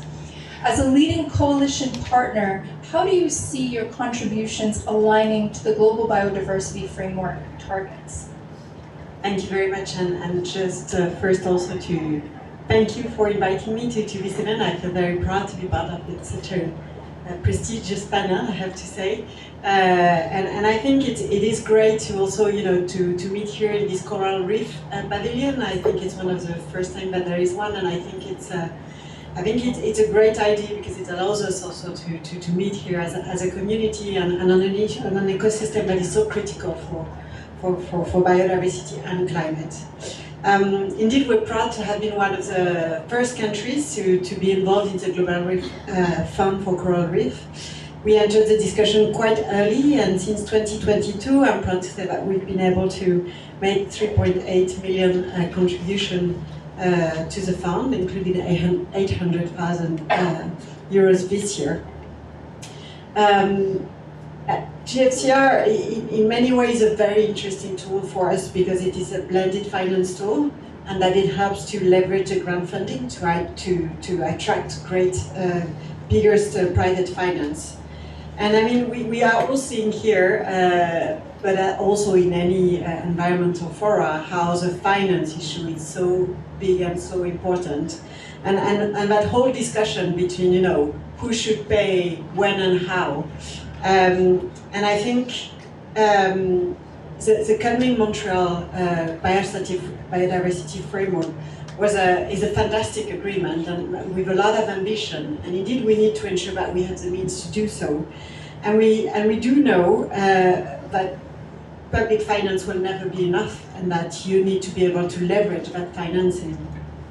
So I mean, obviously, at the French level, we are taking our part. So we committed to to reach 1 billion per year for biodiversity and nature before 2025, and we're happy to say that we have actually reached that goals, and so that shows also the interest and the commitment that we have. But of course, that's not enough. We really feel that private finance has the potential to bridge that gap, to provide innovative solutions and significant investment, to ensure that coral reefs are sufficiently protected, restored and conserved, and that also that it's in the long term. Because the problem is that when you rely too much, I would say, on grant, for example, the risk is that one day that grant stops, and then what happens? And I think that private finance and initiatives such as the GFCR is really what helps us to build something that is sustainable in the future. And I think for us, the reason that it responds to different targets of the GBF in terms of blended finance. The two most obvious ones are target 18 on harmful incentives and 19 on biodiversity finance, with target 19C, which explicitly mentioned blended finance, with the objective to leverage private finance for raising new and additional resources. Blended finance could also be applied to the GBF as a whole, as it could be used to implement target 2 on degraded ecosystem, target 3 on conservation, target 8 on pollution. I mean, for us, definitely and that's the thing also with the coral reef, is that the impact that it has on biodiversity and the impact of biodiversity lost on is really cross-cutting throughout the biodiversity framework. And then maybe one last thing is that, once again, I mean, we know that the finance discussions are not always easy, and what's important is that we need to build credibility, both from the public side, but also from the private side. And private investors need to have that credibility also to be encouraged and to be able to invest and to know that their investments are worth it. And I mean, of course, also the public, at least, in France more and more, there's a request for transparency and, saying where is it that us as a country are investing. And I think definitely the GFCSR is one of those tools that really help us to build that credibility and to really show how when public and private are working together, then we are able to achieve great results. Thank you very much. Thank you. This is so interesting what you're saying, and we really designed the GFCR through adaptive management to be an implementation tool of the GBF, and we're now contributing through 21 of the 23 GBF targets. So this is something we're really proud of. I have to ask, now that you're on the hot seat, something that many of us in the room are interested to hear about, could you give us some inside details on the UN Ocean Conference agenda and how coral reefs may fit within the conference priorities? Sure. So, I mean, as you know, we're very proud to be hosting the UN Ocean Conference with Costa Rica in June next year. So in that context, we have 3 main priorities, which are ocean governance, ocean finance, and ocean science. And my feeling would be that actually corals are kind of going into all of them, as we need a strengthened framework to better protect them, but we also need more science to better understand them, and enough funding to effectively protect them and conserve them.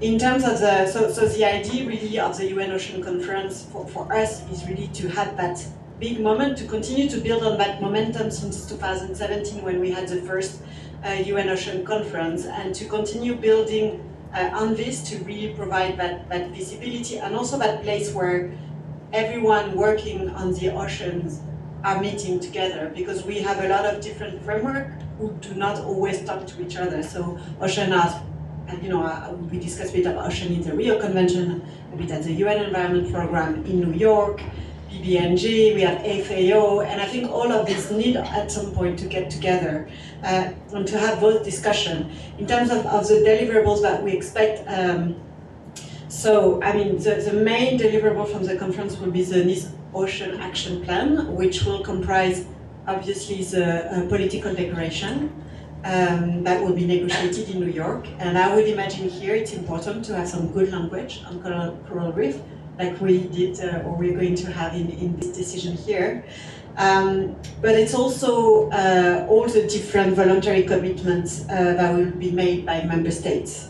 And so, sorry, by member states, but obviously all the stakeholders, so coalitions from civil society, private sectors, I mean, it's all the actors that we need to build that momentum.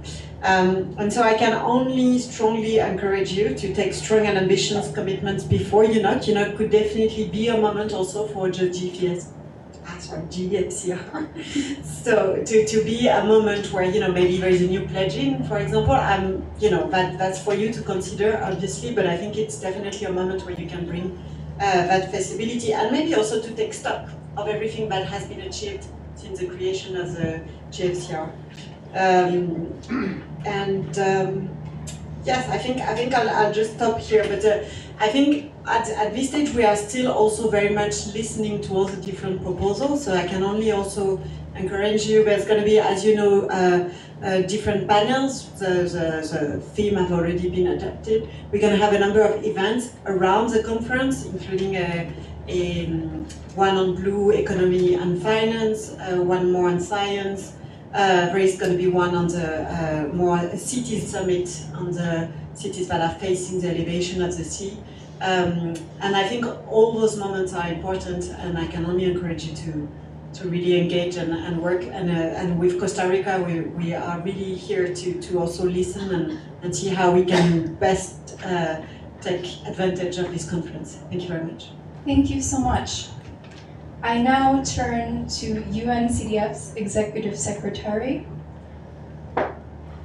As the UN agency dedicated to transformative blended finance action, and also as the host of GFCR's Secretariat, how is UNCDF ensuring that GFCR is able to reach its 2030 targets through innovative finance action?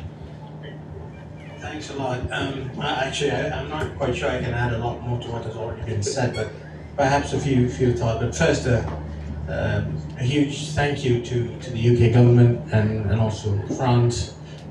Excellency, thank you very much. It is well appreciated because really what you have enabled is the first set of actions that we at UNCDF are very proud to have initiated through our partnership with UNDP and UNEP and many others that you see on the wall here to get GFCR to work.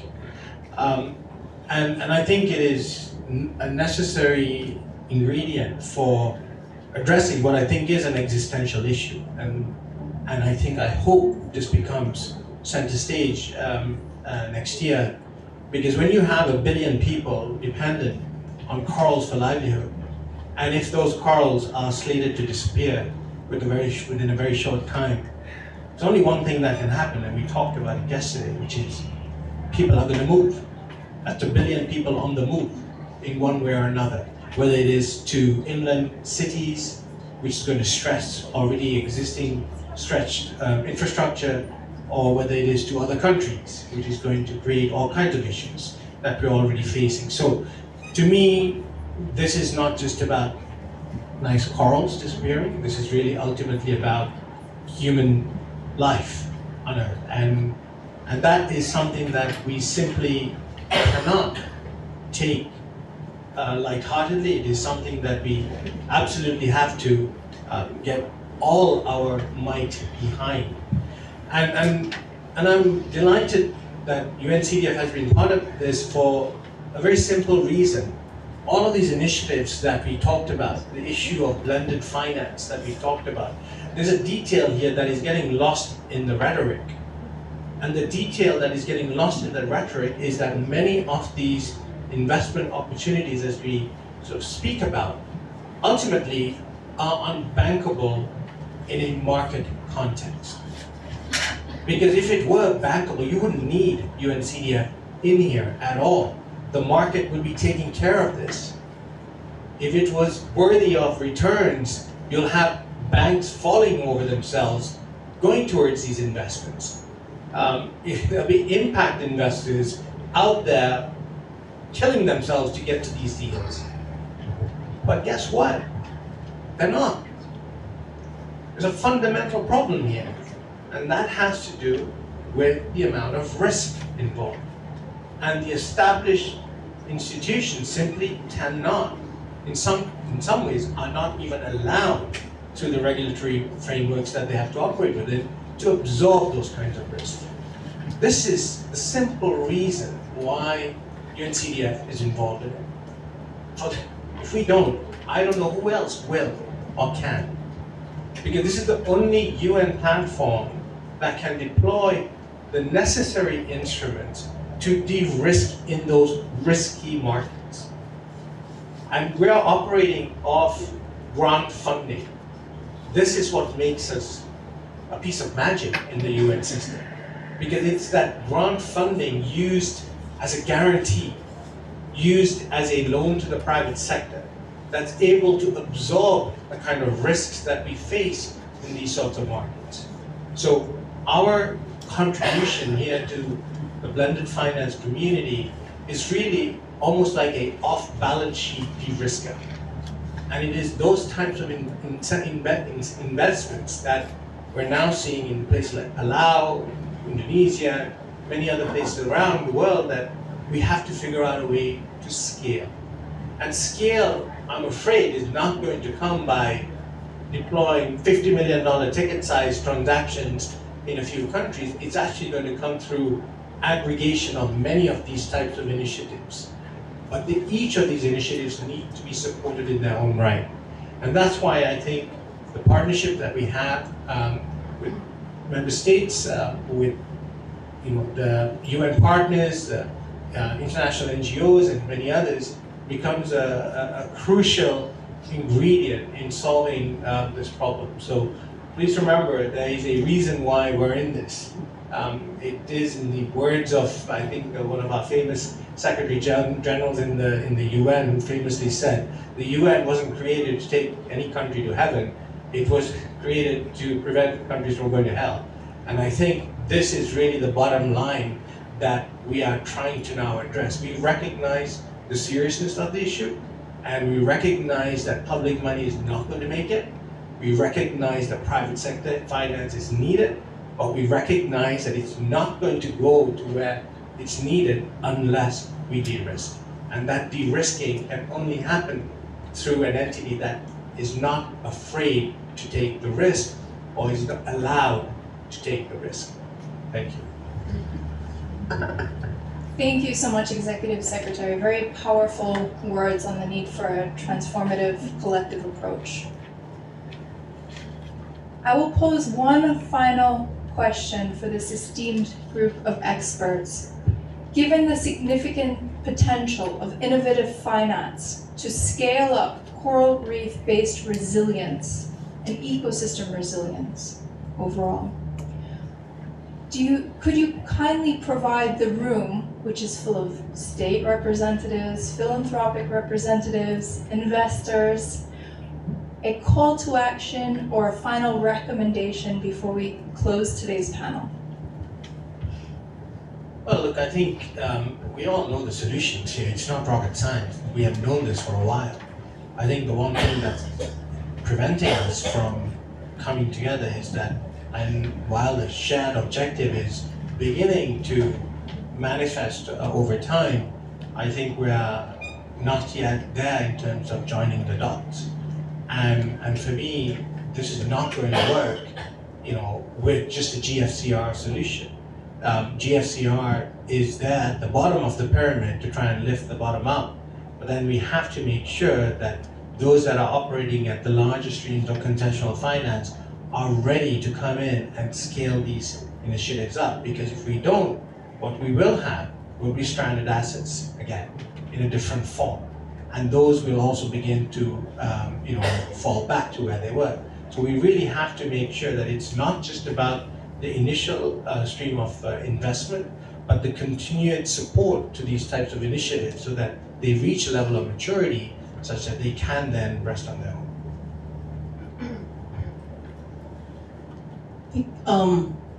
For us in Palau, we're a very small island, and but because of our pristine ocean and the biodiversity that we have, when we speak to other countries to encourage them to protect our coral reefs. We really stand with our coral reefs and as evidence to that. So right now, our corals are sort of in a bleaching state and are being surveyed right now by the Palau International Coral Reef Center. And on top of that, we're also doing surveys, assessing the corals that have been bleached to see how we can transplant the corals to restore what's been damaged in the northern reef area in Palau. So the time is now, and for us to all take action and to come together in protecting our reefs, which are a huge carbon sink, in addition to our already vast oceans. I thank you all for this opportunity to be able to come here and speak amongst these distinguished people. And yeah, please join us in protecting our coral reefs. In contrast with Palau, Indonesia consists of 17,000 islands. We are big archipelagic nations, so that's quite challenging to have coral reefs that distributed across the nations. And we have experienced also coral mass bleaching event, but due to different type of resiliency in the corals, we have coral reefs that in the west that experience coral bleaching but probably have a long adaptation to adapt again, to thrive again. But we have coral reefs in Raja, but in the eastern part of Indonesia that very resilient to sea surface temperature increase. And with that, I would like to call parties and also private investors and non-state actors to ramp up our ambitions. This is the first COP after we adopted the Montreal Global Biodiversity Framework. The momentum is quite right. Countries is developing and probably already endorsed the National Biodiversity Strategic Action Plan. So in terms of coral reefs, some of the countries put coral reefs in their national action plan for Montreal Global Biodiversity contribution.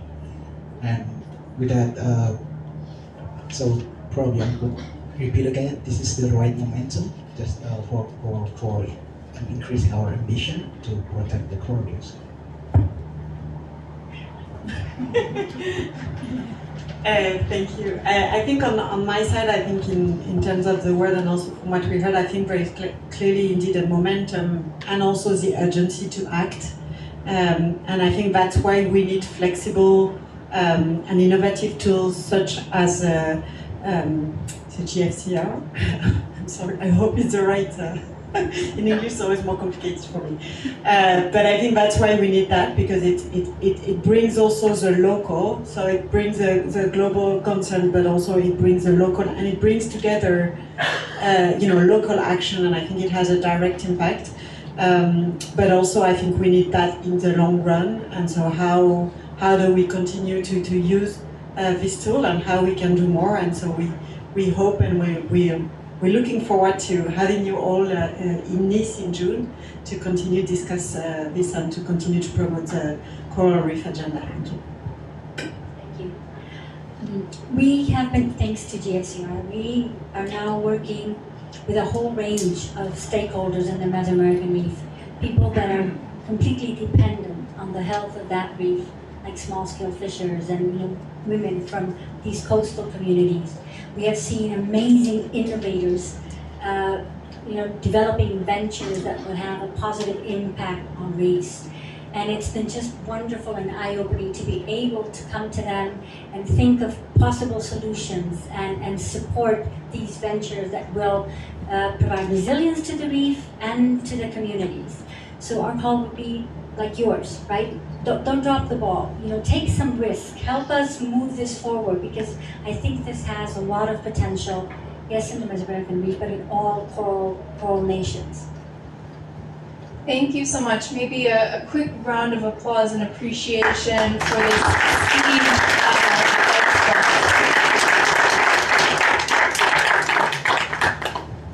We are now going to have a little bit of a world premiere from someone who you may all know as Aquaman, Jason Momoa, the UN Environment's special advocate for the ocean, as well as Dia Mirza, our UN Secretary General's Goodwill Ambassador for the SDGs. I now leave it with them. 500 million years of evolution brings us the gift of coral reefs, the most biodiverse ecosystem on our blue planet. Home to as many as 1 million species, at least a quarter of all known marine life. Reefs are critical in maintaining the health of our ocean. Without a healthy ocean, there is no healthy planet. Coral reefs are essential to human well-being, contributing over $9.9 trillion to the global economy per year. Reefs are found in more than 100 countries worldwide, dissipating wave energy and protecting coastlines from extreme weather events. Coral reefs may be out of sight, but are essential lifelines for coastal communities who rely on them for livelihoods, economic stability, and food security. But here's the harsh reality. Their survival hangs in a balance. We've already lost more than half of the world's coral reefs, from rising ocean temperatures to increased severity of extreme storms, to overfishing, pollution, and unsustainable development. Now we're undergoing a fourth mass coral bleaching crisis. The science projects that 90% of live coral may disappear by 2050. We can't let this happen.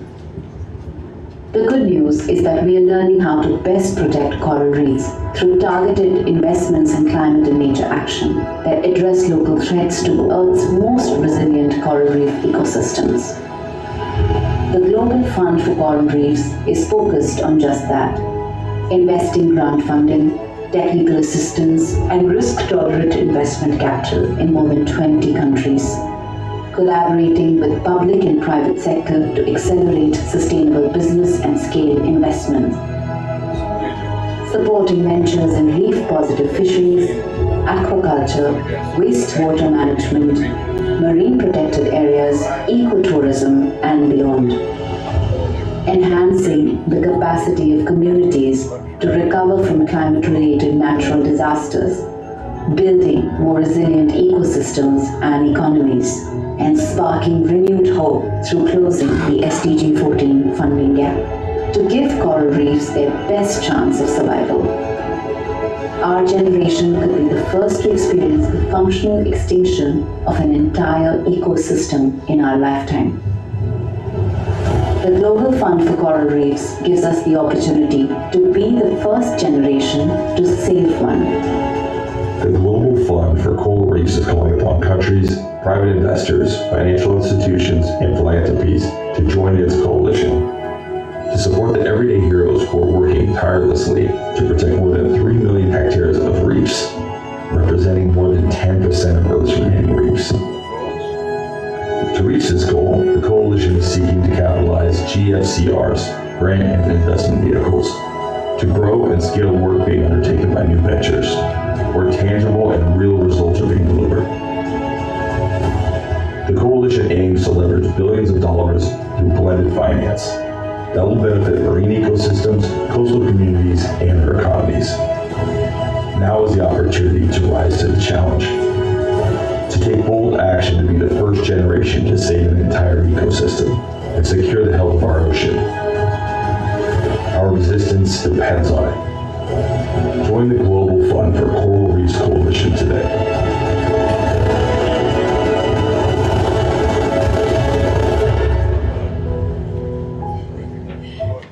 Excellent. Great, and a really inspiring and timely message from our coral champions, the UN Goodwill Ambassador Jason Momoa, Aquaman himself, and Diamerza, the award-winning actor, who's also the UN Secretary General's advocate for the SDGs. So we're now moving to another section of our event. We'll be joined by leaders who are ready to go further to scale up action to support this most threatened ecosystem. And I'd like to call on the representatives for Germany, New Zealand, UBS and also Brazil to come forward to talk about these actions.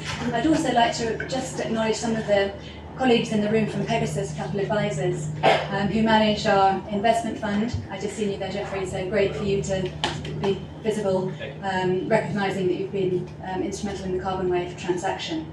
So colleagues, if you'd like to come forward, thank you.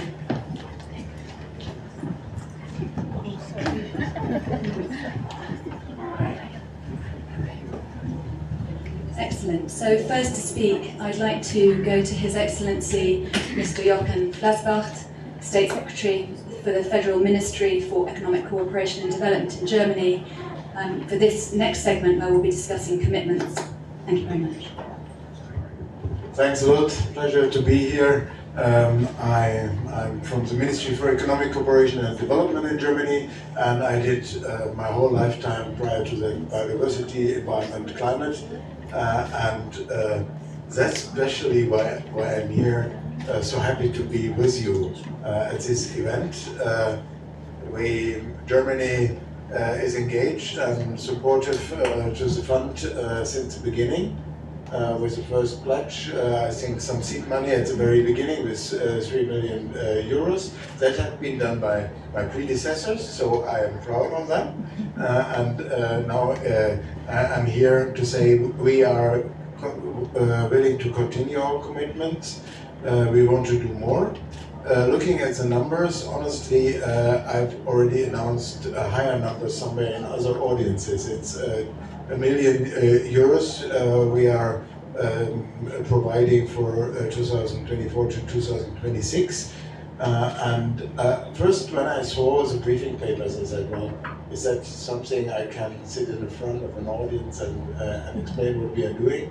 I had a brief meeting with the colleagues here around this morning, and I was very enthusiastic because one challenge I see now even clearer than when I was with environment is the lack of money. We are galaxies away from where we need to be. It's frightening if you look at the money that is needed for climate, for biodiversity, for soil, not to forget. And if you add all the other SDGs to it, it's huge. And I can tell you, it's undoable just with public money. If we want to solve all this with budget money from our ministers from finance and from our cabinets, we are lost.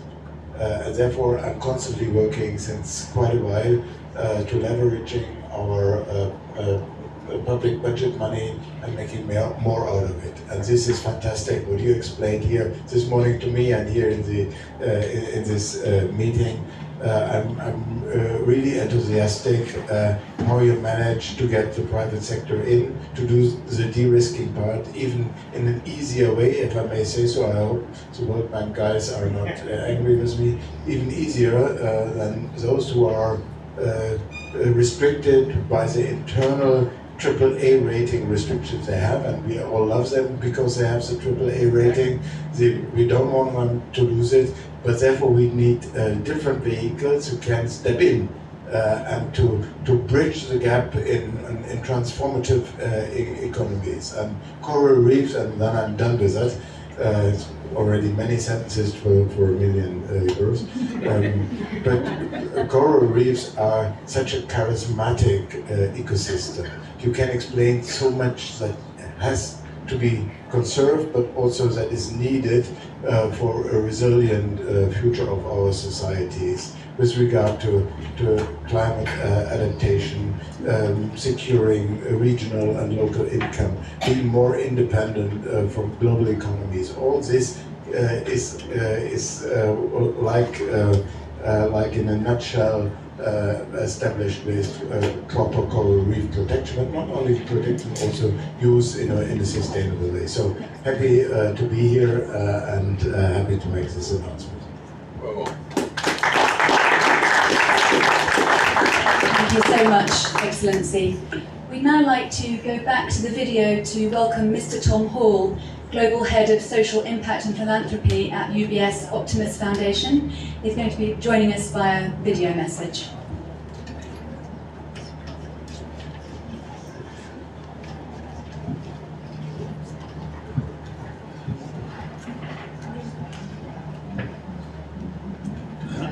Hello, it's a pleasure to join you all virtually today for a topic that's very important to UBS and our clients. From the environmental challenges we face today, such as the ongoing bleaching of coral reefs and the increasing impact of climate change, it's clear that a holistic approach is essential for saving coral reef ecosystems. UBS Optimus Foundation is proud to announce our partnership and first contribution to the Global Fund for Coral Reefs, aimed at scaling up efforts to protect these critical ecosystems. In addition to UBS Optimus Foundation's own direct contribution, we will further match any contributions made by our clients to the fund with an additional 10%, strengthening our continued commitment to catalysing collaborative action. At UBS Optimus Foundation, we believe in the power of catalytic capital and partnerships. Our approach is simple but transformative. By leveraging philanthropic, commercial, and government capital to de-risk innovative projects and make them sustainable and scalable. We use a blended finance model to mobilise capital at a level that would be difficult to achieve through grants alone. Our marine ecosystem investment in the Philippines into our partners at Blue Finance is a great example.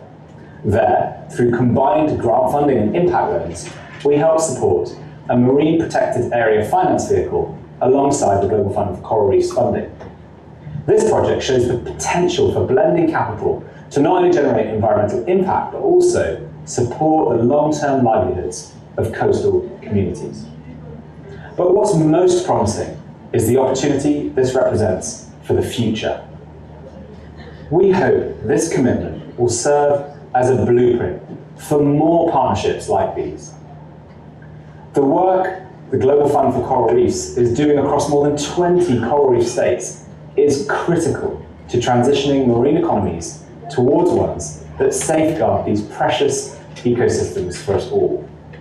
From sustainable fisheries to innovative financing mechanisms like debt for nature swaps, blue carbon, and reef credits, these are exactly the kinds of solutions that demonstrate how collaborative, catalytic capital can create systemic change to address the problems of biodiversity loss and climate change.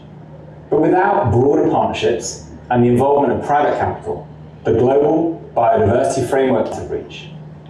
So this is why we call on our clients, philanthropists, governments, and private sector partners to join us.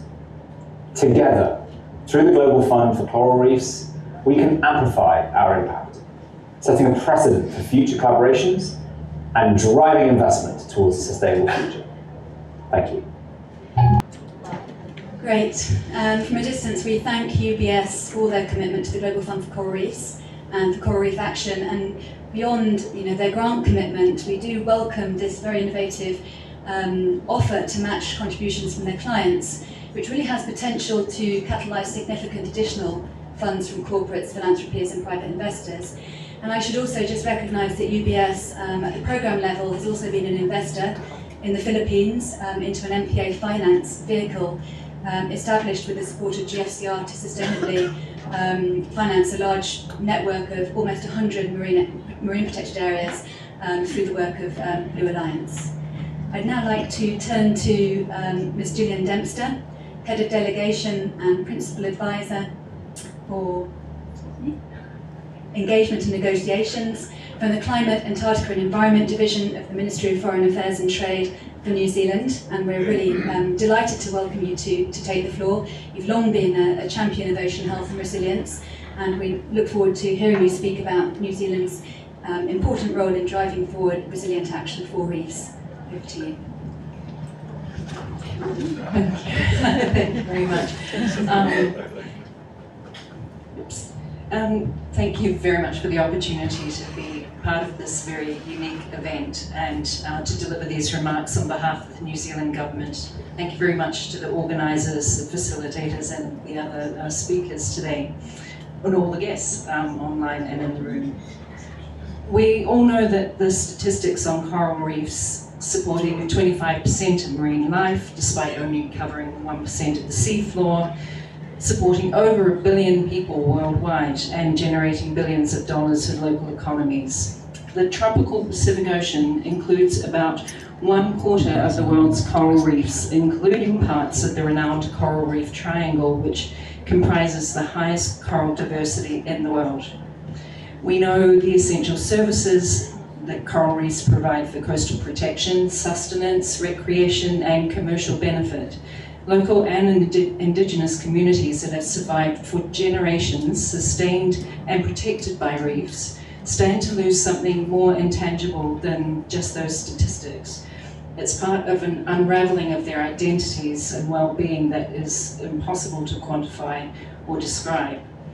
We also know that with only moderate degrees of global warming, of 1.5 degrees above industrial level, the IPCC is predicting that coral reefs will decline by 70 to 90%. That's not good news to anyone, and least of all Indigenous and local communities. So what can we do? We also know that there are some responses we can implement to slow down this decline and to boost resilience. These solutions depend on the integration of local and traditional knowledge. They need to be sustainable, and innovation and collaboration will be at the heart of these solutions. There are many impacts to coral reefs that we can control already, and by doing so, we build the resilience of these ecosystems to be able to withstand that which we can't control so easily. Whilst we do this, we have opportunities to create jobs, diversify livelihoods, support local economies, and to build local capacity to manage and protect these vital ecosystems. So what's New Zealand doing about that? In 2022, New Zealand significantly uplifted its climate-focused international development contribution from around 500 million to 1.3 billion globally. Within this allocation, we have a priority focus on activities that sit at the biodiversity, ocean and nature interface, and a portfolio specifically designed to mobilise capital from non-state actors for climate action.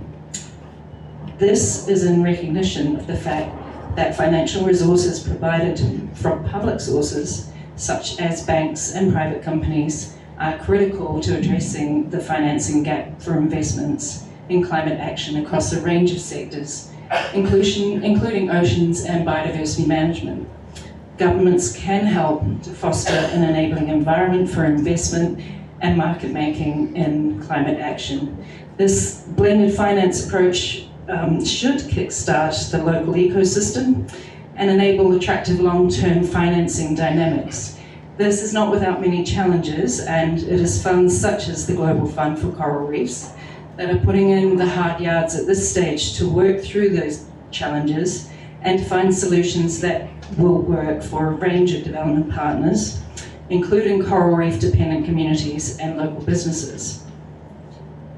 This is why New Zealand has chosen to invest US $10 million in the Global Fund for Coral Reefs.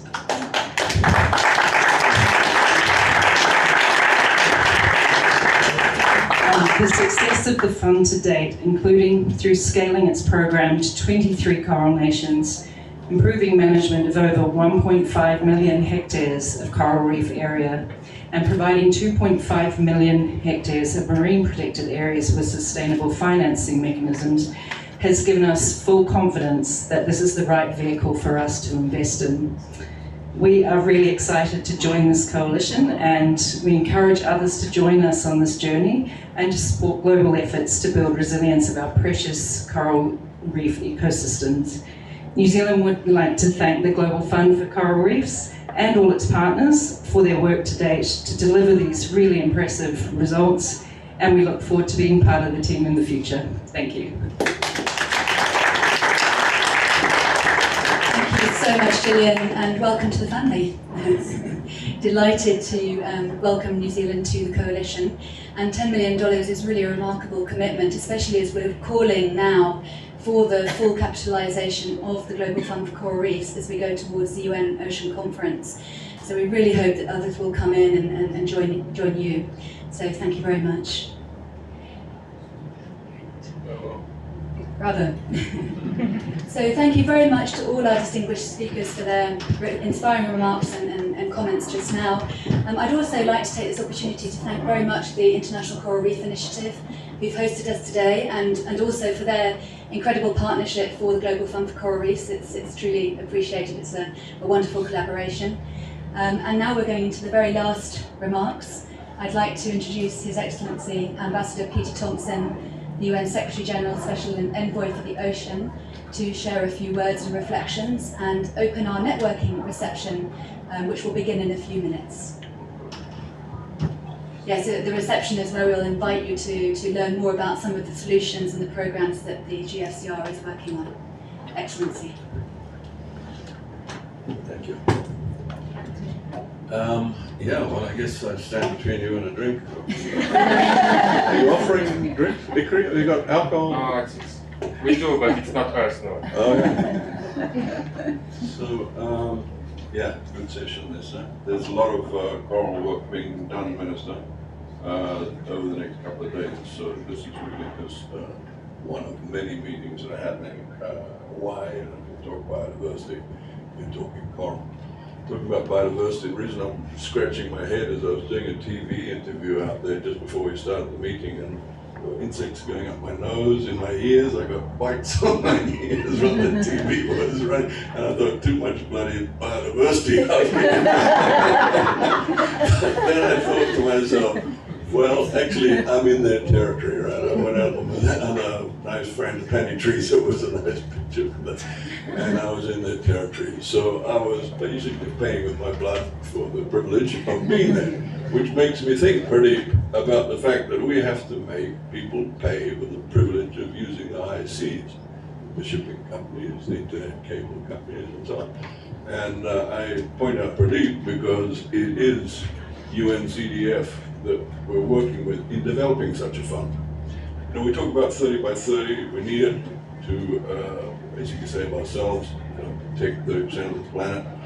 By 2030, the big cascading of biodiversity happens, which eventually takes our species with it. And so that 30 by 30 is essential work. But you know, when we get to 2030 and we have protected the 30%, because we'll do that, it's a big task, we're going to do it. And it's one of the big challenges of being here in Cali is just to work out that plan of how we're going to get there over the next 6 years. When we get there, we're going to maintain it. How are we going to pay for it? And that's why we need this One Ocean Fund that we're talking about now. And there are good people in this room, actually, who were part of a pivotal meeting we had a couple of days ago, where we're talking about getting this fund cooked between now and the UN Ocean Conference next year. So that, of course, would then be ready in 2030 to do the financing necessary for maintaining marine protected areas, for doing the green transition of local shipping industries, because it's not just Maersk and the big companies who can afford to do all this on their own, the green transition. You've got to think of all the little tramp steamers and outboard engine boats and everywhere all through the world that also need to transition away from burning fossil fuels. Because that video we saw, it was a beautiful video. I don't know who was responsible for it, but one thing they didn't say is this is the main cause of all this tragedy is the fact that the ocean is warming. And the ocean is warming because the atmosphere is warming, and the atmosphere is warming because of anthropogenic greenhouse gas emissions. And anthropogenic greenhouse gas emissions depend on the oil and gas and coal industries principally. So when we make videos like that, just include, you know, what the reason for this tragedy is. You know, and all of us involved, we're all part of that coal, oil, gas continuum. Thank God we're awake to the fact that we've got to bring it to an end, transition away from it. You know, there's now official global policy, we agreed to that in Dubai. It's just a question of how fast we're going to transition away as to whether our grandchildren will have a livable planet to live on. So that's the scale of it, folks. Coral reefs. I come from Fiji. And ever since I could swim, which is about 4 years old, put on the mask, and you see the most beautiful thing in the world when you see a tropical coral reef. There's just nothing better. But to go back as an adult to the reefs that you dived on as a kid and just see a sort of sandy rubble bank with a bit of algae on it and occasional lost fish swimming through trying to find something else to talk to, I suppose, is a tragic sight. It's like seeing films of sort of post-apocalyptic worlds, where people are wandering around after all the bombs or whatever it is that has wiped out humanity, and there's one lonely person. That's what it looks like when you see these rubble banks of what were the most diverse views that a human being could have of life on this planet. So that's the tragedy of it. And I personally believe that my grandchildren will see coral reefs. I have faith in it. And one of the reasons I have faith in it is just I think we as a species, first of all, we're all about self-preservation, but also we've come from the Stone Age to the Space Age in just a blink of the planetary eye, and what got us to where we are now, and sending rockets up in the sky, is our powers of innovation, also sharing, which is why we need things like this fund that we're developing, death and taxes. So our power of innovation, when I was in Jakarta recently, I went to, for example, a lot of people I know don't like the live coral export industry, but where you're actually growing it in your own little facility, as we saw in Jakarta, and exporting it, the speed at which that coral grows, number one, the diversity they had in that facility in Jakarta, just amazing for me to see that, and then to go to a community project where the village was making these cement pods, which they were then putting out into the ocean in front of their bay, and to see just within a year the way the coral just grabbed onto those structures and started creating new coral reefs. It was amazing. So, obviously with the challenge of global warming, maybe that species of coral cannot survive, but our innovative, our scientific ability is, we will find coral that can do that can survive, and of course everybody talks about the resilient species that are out there. So I believe that with our innovative capabilities, we will see coral reefs, our grandchildren will see coral reefs. And that's going to depend on the good work of organizations like ICRI, organizations particularly like the Global Fund for Coral Reefs, which has such a huge responsibility for us all, the Global Fund for Coral Reefs. And it's why my call to action would be, for those governments that have not put money in here, what's wrong with you? This is about the survival of this huge ecosystem which 1 billion people depend on, which 25% of all marine species depend on, and you can just sit back and watch it all just disappear because you don't want to throw in the money to the Global Fund for Coral Reefs, which is going to help it survive. What's wrong with you? So thank you, New Zealand, for that 10 million. It's not a big country. It's a good bit of money. So thank you for that. But for any of you that come from countries that haven't kicked money in yet, that should be kicking your money in, remember, it's the oil and gas industry and the big countries of the north are the ones that have got that industry, plus the oil producers. Let's make sure they're all kicking in their funds to the Global Fund for Coral Reefs, because it's going to be responsible for preserving that ecosystem which we also desperately need on this planet. So thank you very much.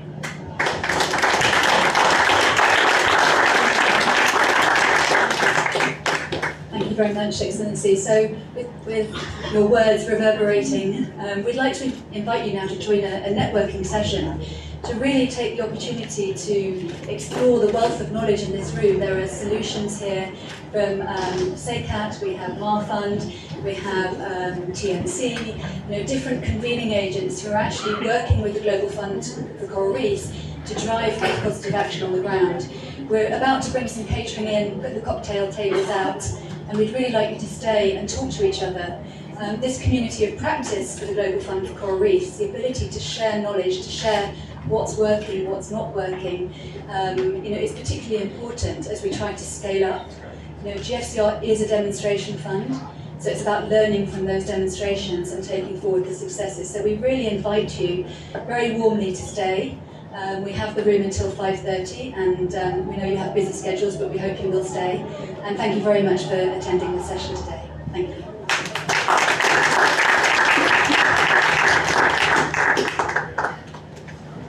I think we have Peter coming in.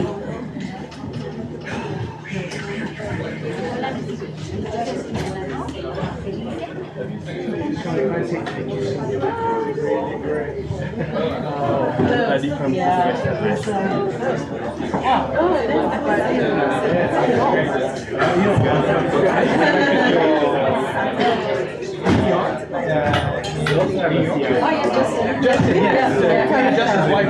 We work together. Justin and I usually have our meetings.